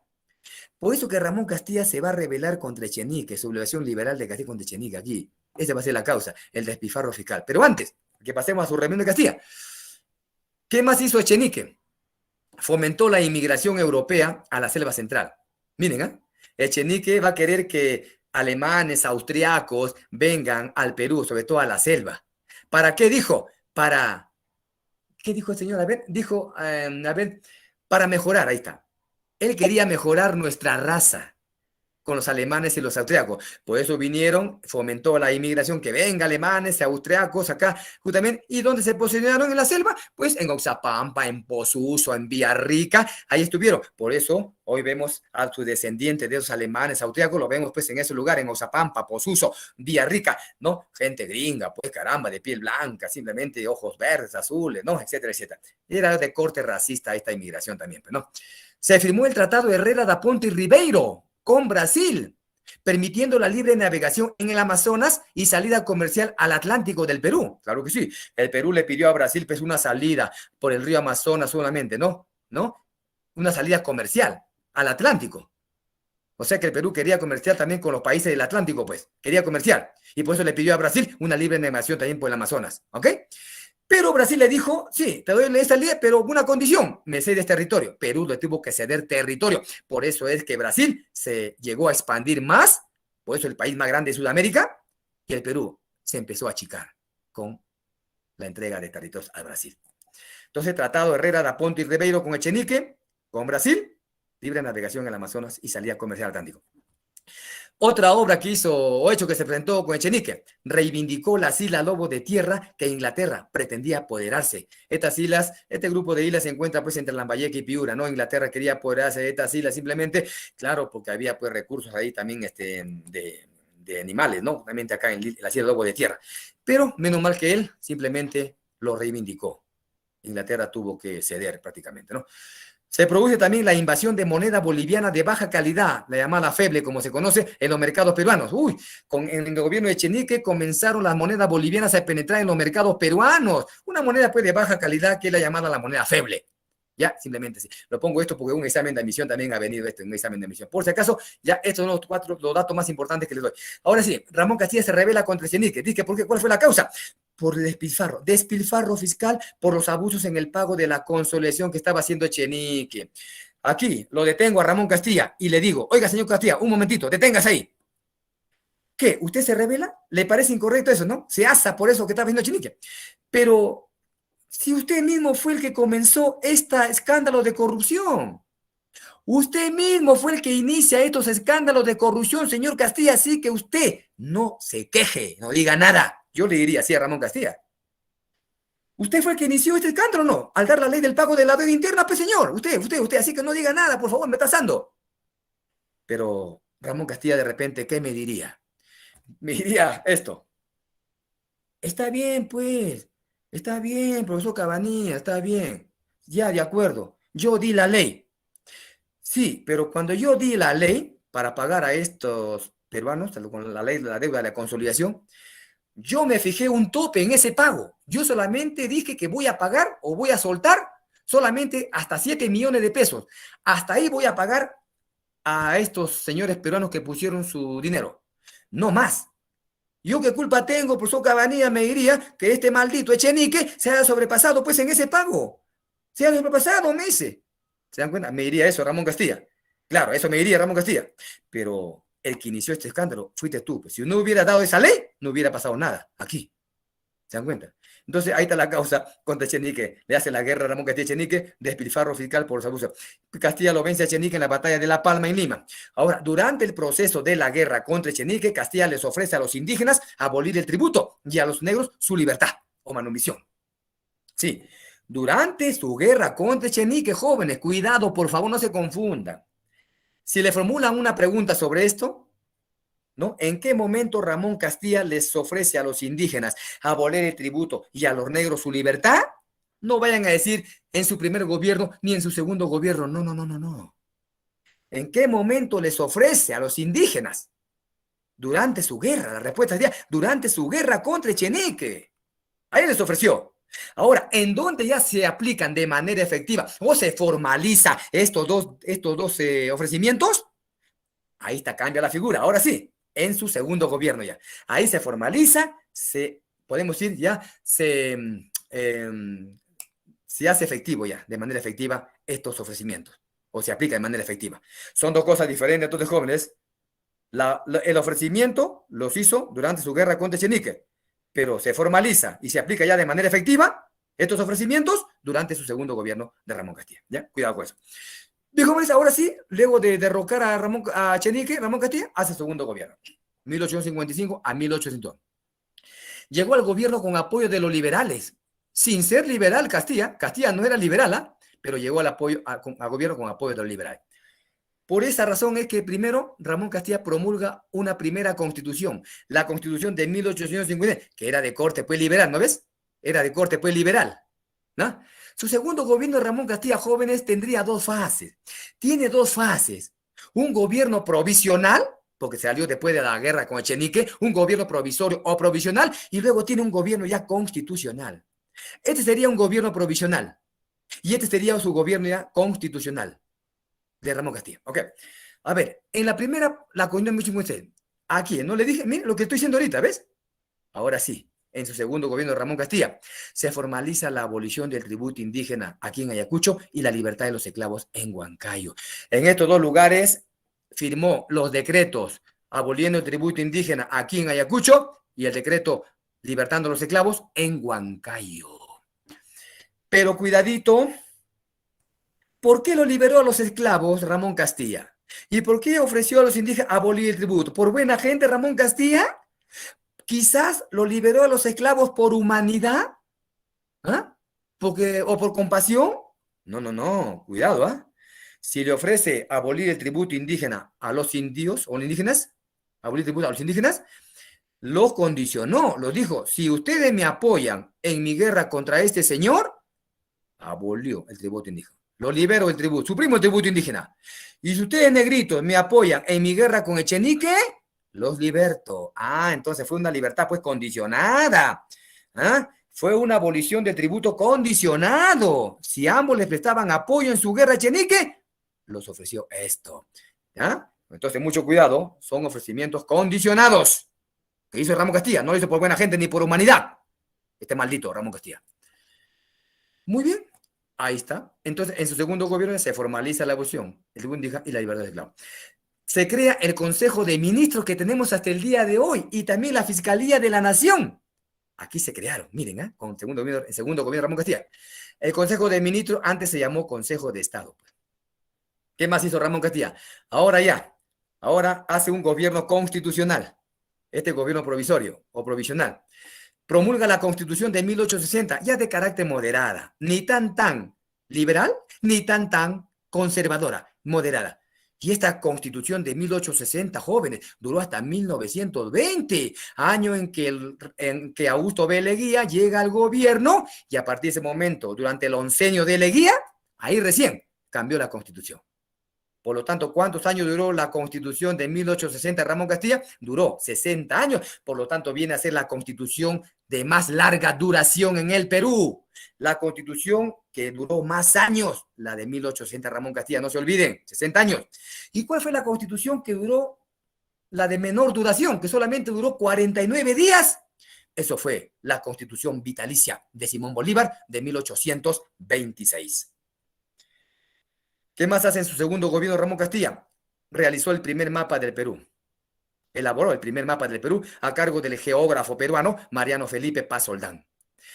Realizó el Censo General de la República. Este censo tenía que ver más que sobre propiedades, instrucción, profesiones, entre otras.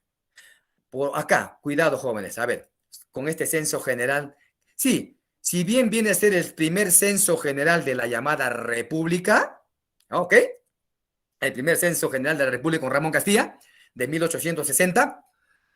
Pero este censo que hizo Ramón Castilla en su segundo gobierno, aquí fue los resultados que arrojó este censo, fueron resultados incompletos, ¿ya?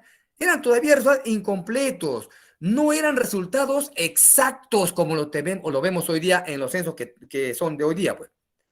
¿Ya? Hoy día los censos, por ejemplo, ya son hechos de manera técnica, ¿ya? Son censos verdaderamente levantados, con la población exacta.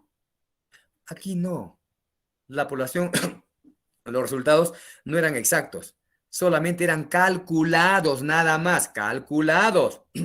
Por eso a este censo de Ramón Castilla, de su segundo gobierno, no lo consideran como el primer censo ya verdaderamente levantado en el Perú. No, no. Eso se va a dar con otro presidente. ¿ya? Con otro presidente. Depende, pues, de la pregunta, cómo le formule. Si me dicen, el primer censo realizado, el primer censo de la República, ¿lo realizó quién? Bueno, Ramón Castilla, claro que sí. Pero si te preguntan, el verdadero censo, el que se cree ya se considera como el primer censo verdaderamente levantado, con resultados completos, exactos, eso va a ser con otro presidente que vamos a ver a continuación. Bueno, primer telégrafo del Perú, claro, y de Sudamérica, pero solamente para Lima y Callao. El telégrafo, solamente para Lima y Callao, no para las provincias, no. ¿Ya? Ya tenemos por primera vez, ahora sí, el alumbrado público a gas en Lima, con Ramón Castilla. Ya, alumbrado público. Algunos hechos que se presentaron durante su segundo gobierno. Culminó. Ramón Castilla ahora sí culmina con el contrato GIPS y le entregó el control absoluto del guano a los consignatarios peruanos que van a formar luego su compañía nacional del guano llamado Hijos del País. Ojo con esto. Cuidado, dos hechos importantísimos que para mí son los más importantes. Por eso lo subrayo. Ramón Castilla ya no quiso saber nada con casas extranjeras. Ya no, para la venta del guano. Culmina con el contrato G. Mire, pero ¿a quién le entrega el control absoluto del guano? A los capitalistas peruanos, consignatarios peruanos. Formaron su compañía nacional del guano, hijo de... Ellos se hicieron llamar los hijos del país. ¿Ah?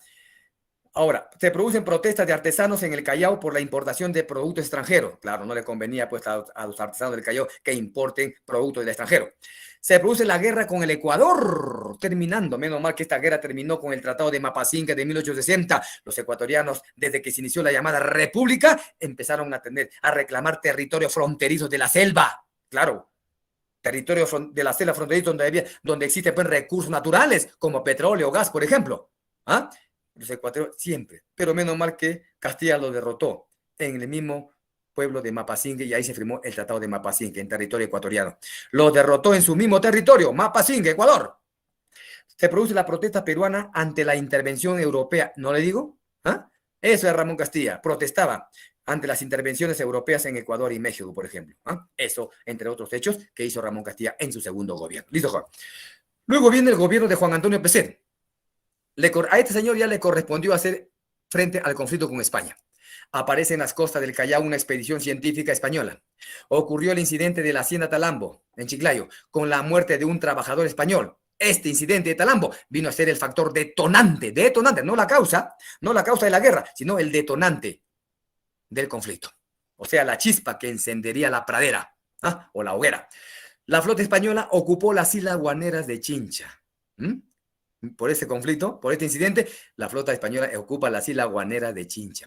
Se firma el Tratado Vivanco-Pareja. Se firmó el Tratado Vivanco-Pareja, en la cual España devolvería las islas de Chincha, pero el Perú se comprometía a pagarle a España 3 millones de pesos a los españoles. ¡Caramba! 3 millones, ¿dónde iba a sacar dinero? 3 millones de pesos, pero se comprometió y Juan Antonio Pezet aceptó el Tratado Vivanco-Pareja. Desde Arequipa se revela el coronel Mariano Ignacio Prado, se revela contra Pezet. Mariano Ignacio Prado criticó el tratado y derrocó a Pezet, que lo hizo huir a Pezet. Luego Prado fue declarado dictador y ahí se inicia la dictadura de Prado, su gobierno con su dictadura. Prado, ¿qué hace? Durante su dictadura forma el Gabinete de los Talentos, liderado por José Gálvez, y organizó la cuádruple alianza con Chile, Bolivia y Ecuador para enfrentar a la flota española de estos que habían venido. Y ahí se produce la guerra con España. Causa de esta guerra, aquí están las causas, jóvenes. Control por parte de España de nuestros recursos guaneros, por eso ocuparon las islas de Chincha, pues. Eso querían los españoles. Ellos vinieron más por nuestros recursos guaneros, por nuestro guano. Como España estaba todavía soportando una crisis económica, pues los españoles, la corona española se acordó de nuestro guano y vino a ver si podemos recuperar de repente sus colonias nuevamente. Pero se fueron con el rabo entre las piernas. Esta fue la causa. El control de nuestros recursos guaneros, causa principal. La deuda del Perú a España también, acordado en la capitulación de Ayacucho. En la capitulación de Ayacucho solamente se le pagó una parte a España, sí. Solamente le pagamos una parte, pero vinieron por la otra parte, pues. Esto ya vendría a ser una causa coadyuvante a la primera, a la principal, ¿no? Pretexto para esta guerra, el incidente de Talambo. Dos combates, Aptao en Chile y 2 de mayo en el Callao, en el Perú. En el combate de Aptao jóvenes en Chile, se vence a los españoles, cuyo comandante español Pareja se suicida, como Alan García.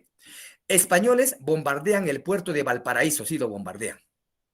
Luego, los españoles se vienen por acá, hasta el puerto del Callao. ¿Mm? Y ahí se da el combate del 2 de mayo de 1866. Se derrota a los españoles, lo derrotamos. Destacó la actitud del pueblo peruano, sí, el pueblo peruano, incluso universitario de la San Marcos, varios, todo el pueblo peruano se unió para votar a los españoles. Y ahí recién, con la victoria del combate del 2 de mayo, se consolidó recién la independencia americana y criolla. Jóvenes, la independencia americana y criolla no se consolidó con la batalla de Ayacucho, como dicen muchos estudiosos, no se consolidó ahí, se consolida recién con el combate del 2 de mayo, aquí en el Callao.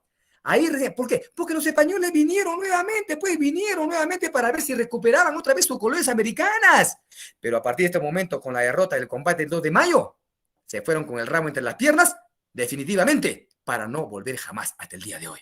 ¿Mm?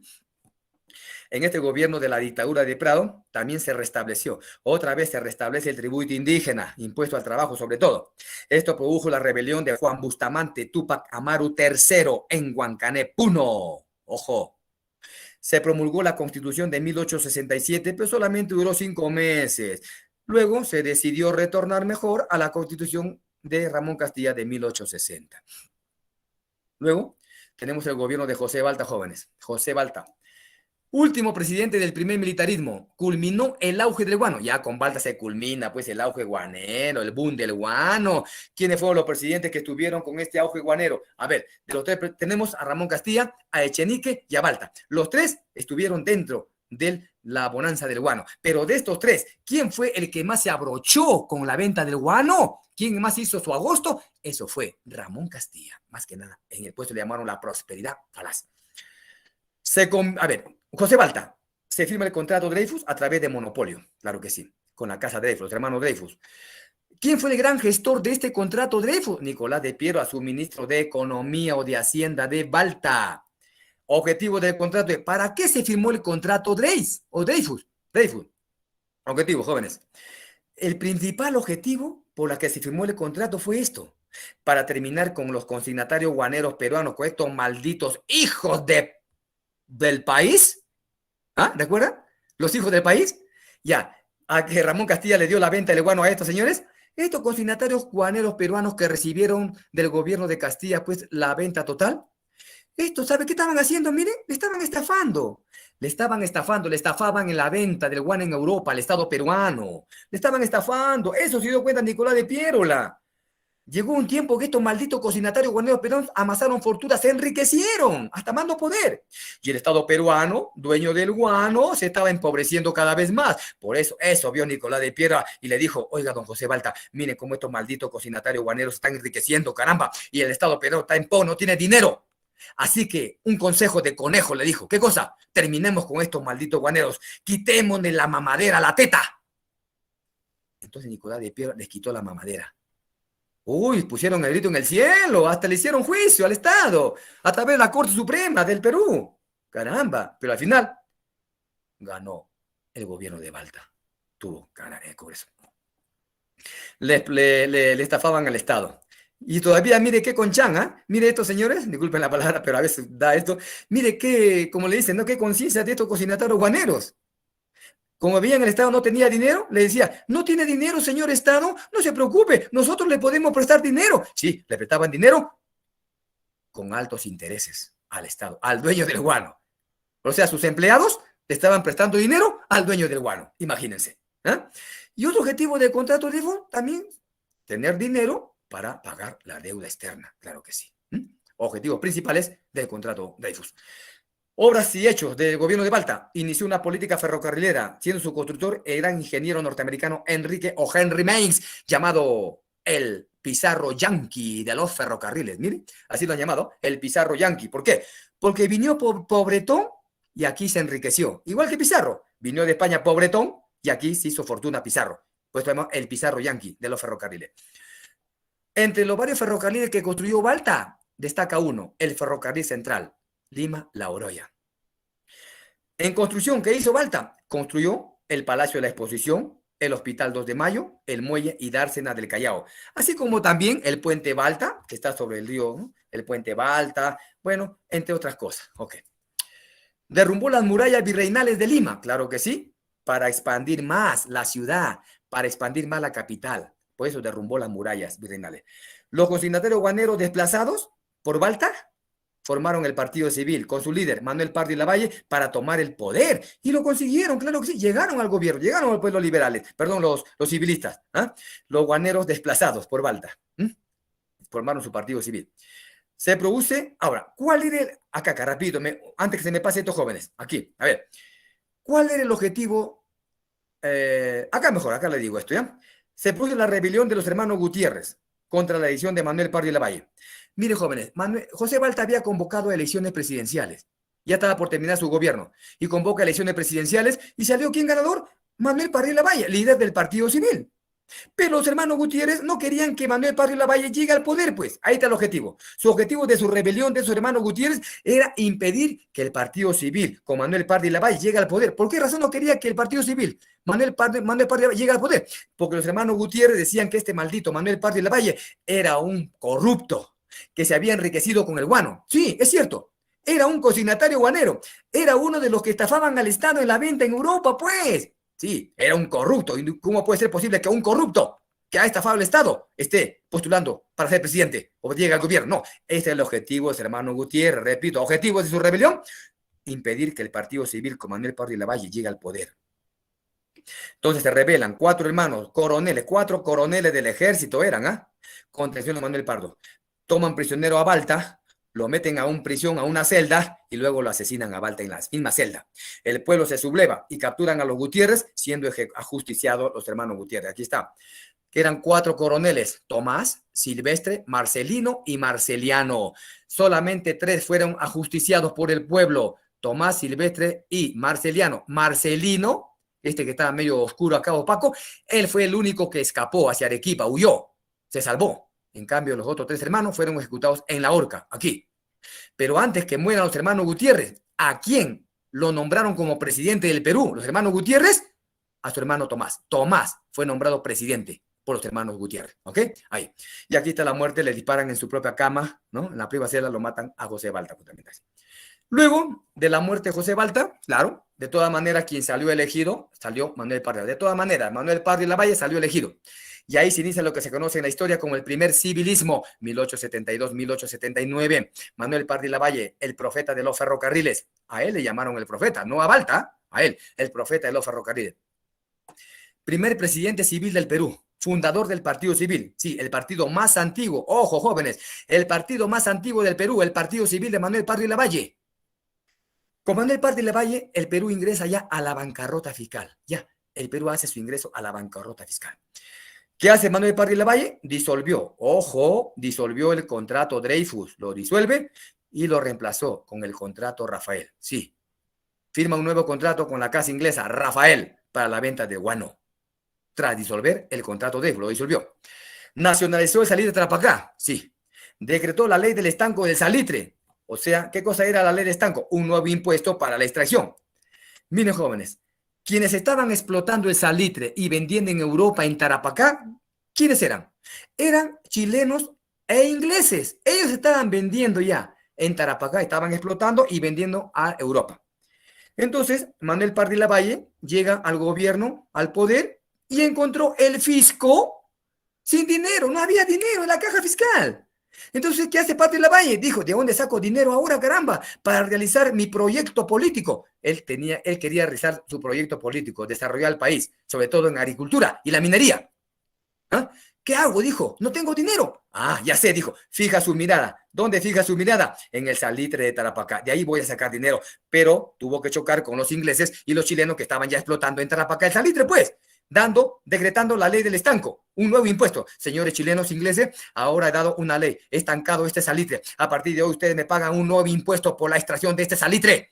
Se negaron los chilenos y los ingleses, se negaron, no quisieron pagar. Entonces, ¿qué hace el señor Pardo y Lavalle? Nacionaliza el salitre para acá. Eso le dolió a los chilenos y a los ingleses. Inmediatamente comunicaron a sus respectivos países, a sus gobiernos, para que hagan algo contra este señor. Ahí podemos ir con esta ley. Comenzó los primeros problemas de la futura guerra con Chile. Aquí comenzó. Aquí estaría, dicen algunos, el hilo de la madeja de la futura guerra con Chile, pues, cuando el señor tomó estas medidas, la ley del estanco y la nacionalización de la Tarapacá.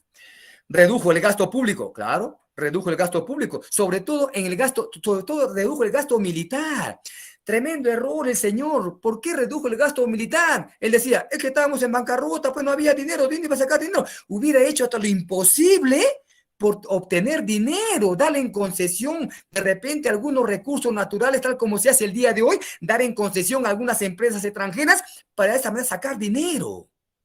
Pero no hizo eso. Más bien firmó un tratado de alianza defensivo con Bolivia, más bien. Mire, anuló la compra de dos buques blindados. Balta ya había hecho contrato para tener 2 buques blindados, pero cuando él llega al poder, anuló esta compra. Redujo el gasto público, sobre todo el gasto público en lo militar. Tremendo error. Eliminó el servicio militar obligatorio. Le dio gran impulso a la educación, eso sí. Establece la educación primaria y obligatoria. Nuevo reglamento general de la instrucción pública. Educación, mire lo que establece, la educación secundaria para las mujeres. Gracias a este señor, entonces las mujeres hoy día están estudiando educación secundaria. Gracias al señor Manuel Pardo de Lavalle, primer presidente civil del Perú. Funda la Escuela de Ingenieros Civiles de Minas, hoy se llama UNI. Aquí, entre otras medidas que tomó, medidas complementarias, fomentó la inmigración, también fomenta la inmigración europea. Él dijo, es que Pardo de Lavalle dijo simplemente, es que los europeos pues eran personas mucho más inteligentes, mucho más capaces y traían pues tecnología y desarrollo para el país. Pero también había un elemento racista, también quería que se, mejore la raza también. Igual que Echenique, también había un elemento racista, a través de decir que eran más inteligentes, pues, más inteligentes, ¿no? Más inteligentes, más capaces, trayendo tecnología y desarrollo. Un elemento racista también acá. Bueno, aquí está, el censo. Realizó el Censo General de la República en el año 1876. A este censo lo consideran como el primero ya verdaderamente levantado, hecho ya de manera técnica, con la población exacta, resultados exactos, completos. La población llegó a ser 2.704.998. Era la población en este momento. En 1876 la población era esta cantidad. 2.704.998 habitantes tenía. A este censo de 1876 de Manuel Pardo y Lavalle, del primer presidente civil del Perú, lo consideran como el primer censo ya verdaderamente levantado en el Perú, hecho de manera técnica. No al de Ramón Castilla, pues. Hasta antes de este censo, la población con Ramón Castilla solamente resultó calculada nada más, pero con este censo de 77 de Manuel Pardo y Lavalle, ya la población llegó a ser exacta aquí. ¿Ya? Hecho ya pues de manera técnica, tal como se hace hoy día, pues hoy día, recuerdan hoy día cuando es de cero, ficha técnica, ¿no? Encuestas, para las encuestas, ¿qué hacen? A ver, ¿cuáles son sus materiales que presentan para las encuestas? Las fichas técnicas, según la ficha técnica, dicen ahí ponen una serie de cosas, ¿no? Ya hecho de manera técnica. Lo que en lugar de armar al país, Manuel Pardo y Lavalle, más bien lo desarmó. Más bien, lo más rápido que hizo, lo más fácil, firmar un tratado de alianza defensivo con Bolivia.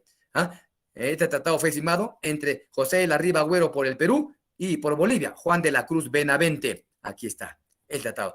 Fue un tratado de alianza defensivo, jóvenes. No fue un tratado ofensivo como aludía Chile. Chile pensó que era un tratado ofensivo. Sí, ustedes se están aliando para, digamos, atacarnos a nosotros. Pensó que Bolivia y Perú iban a atacar a Chile. Al contrario, era un tratado defensivo para proteger nuestras salitreras del sur, de la ambición chilena. Por eso más se firmó el tratado, para defender nuestras salitreras del sur de la ambición chilena. Se firmó con Bolivia, pero Chile aludió que era un tratado ofensivo para atacar a Chile, cosa que no era así. Los chilenos sabían que no era ofensivo, pero tenían que decir así, pues, ¿ok? Eso fue. Y el segundo gobierno de Mariano lo reemplazó, ahora sí, Mariano Ignacio Prado, ¿recuerda? El dictador de la guerra con España, acá. Militar allegado al Partido Civil. Si con el señor Manuel Pardo y Lavalle ingresamos a la bancarrota fiscal, con este señor, su representante, o allegado al Partido Civil, Mariano Ignacio Prado, se produce ya la crisis terminal, o sea, la total bancarrota fiscal. En otras palabras, aquí la crisis con este Mariano Ignacio Prado, con su segundo gobierno de Mariano Ignacio Prado, explotó la crisis. Nadie podía salvarnos acá. Nadie podía salvarnos. Segundo gobierno de Mariano Ignacio Prado, porque su primer gobierno estaba como dictador en la guerra con España de 1866 tras derrocar a Pezet. Acá está su segundo gobierno. Factores de esta crisis terminal. Disminución de la venta del guano. Claro, disminuyó la venta del guano en Europa porque apareció un competidor, el salitre, pues. Cuantiosa deuda externa. El Perú tenía una deuda inmensa, impagable. mala inversión de nuestra economía y crédito exterior externo. Ningún país no quería prestar dinero. Estaba cerrado el crédito exterior para el Perú. No quería, así como le cerraron las puertas para Alan García en su primer gobierno. Ningún país le quiso prestar dinero a su gobierno de Alan García en su primer gobierno. Y empezó ahí el problema. Estos fueron los factores de esta crisis terminal, total magnífica. ¿Qué va a hacer Mariano Ignacio Prado? Simplemente, ¿qué es lo que va a hacer? Medidas tomadas, recurrió a impuestos mineros y a los impuestos de los grupos de poder, cosa que no solucionaron nada. Implantó una nueva moneda, el Inca, pregunta de examen, el Inca, una nueva moneda, segundo gobierno de Mariano Ignacio Prado en vísperas de la guerra con Chile. Buscó un préstamo de la casa Dreyfus, pero fracasó. Dreyfus no le quiso prestar dinero. Organizó una colecta nacional para comprar armas. Eso sí, hizo una colecta para comprar armas. Él, durante incluso, él siendo el director de la guerra, o sea, en la guerra con Chile, ¿no? Se va, dizque a Europa, fugó a Europa, dizque a comprar armamento, buques, y se llevó todo el dinero de esta colecta nacional, se lo llevó. Al final, ¿compró armamento? No. ¿Qué pasó con ese dinero que se lo llevó de la colecta nacional? No se sabe. Ese dinero. Eso vamos a ver durante la guerra con Chile. Luego, entre otros hechos del segundo gobierno de Mariano Ignacio Prado, ¿no? Se produce el asesinato del expresidente Manuel Pardo y Lavalle, ¿sí? Se inicia el conflicto limítrofe entre Chile y Bolivia. Luego el Perú envió a la misión Lavalle para mediar en este conflicto primero entre Chile y Bolivia, pero fracasó, porque Chile ya estaba viendo la guerra, ya estaba preparado para la guerra. Chile ya solamente tenía ojo para la guerra, quitaron territorio. Perú pasaba anguscias económicas. Sí, mientras Perú pasaba anguscias económicas, Chile estaba listo para la agresión. Eso pasó con él. Mientras Chile se armaba y estaba ya listo para la agresión, el Perú pasaba angustia económica, se desarmaba el Perú. Tremendo error. Y ahí empieza lo que va a ser la futura guerra por el guano y el salitre, que va a ser tema de nuestra próxima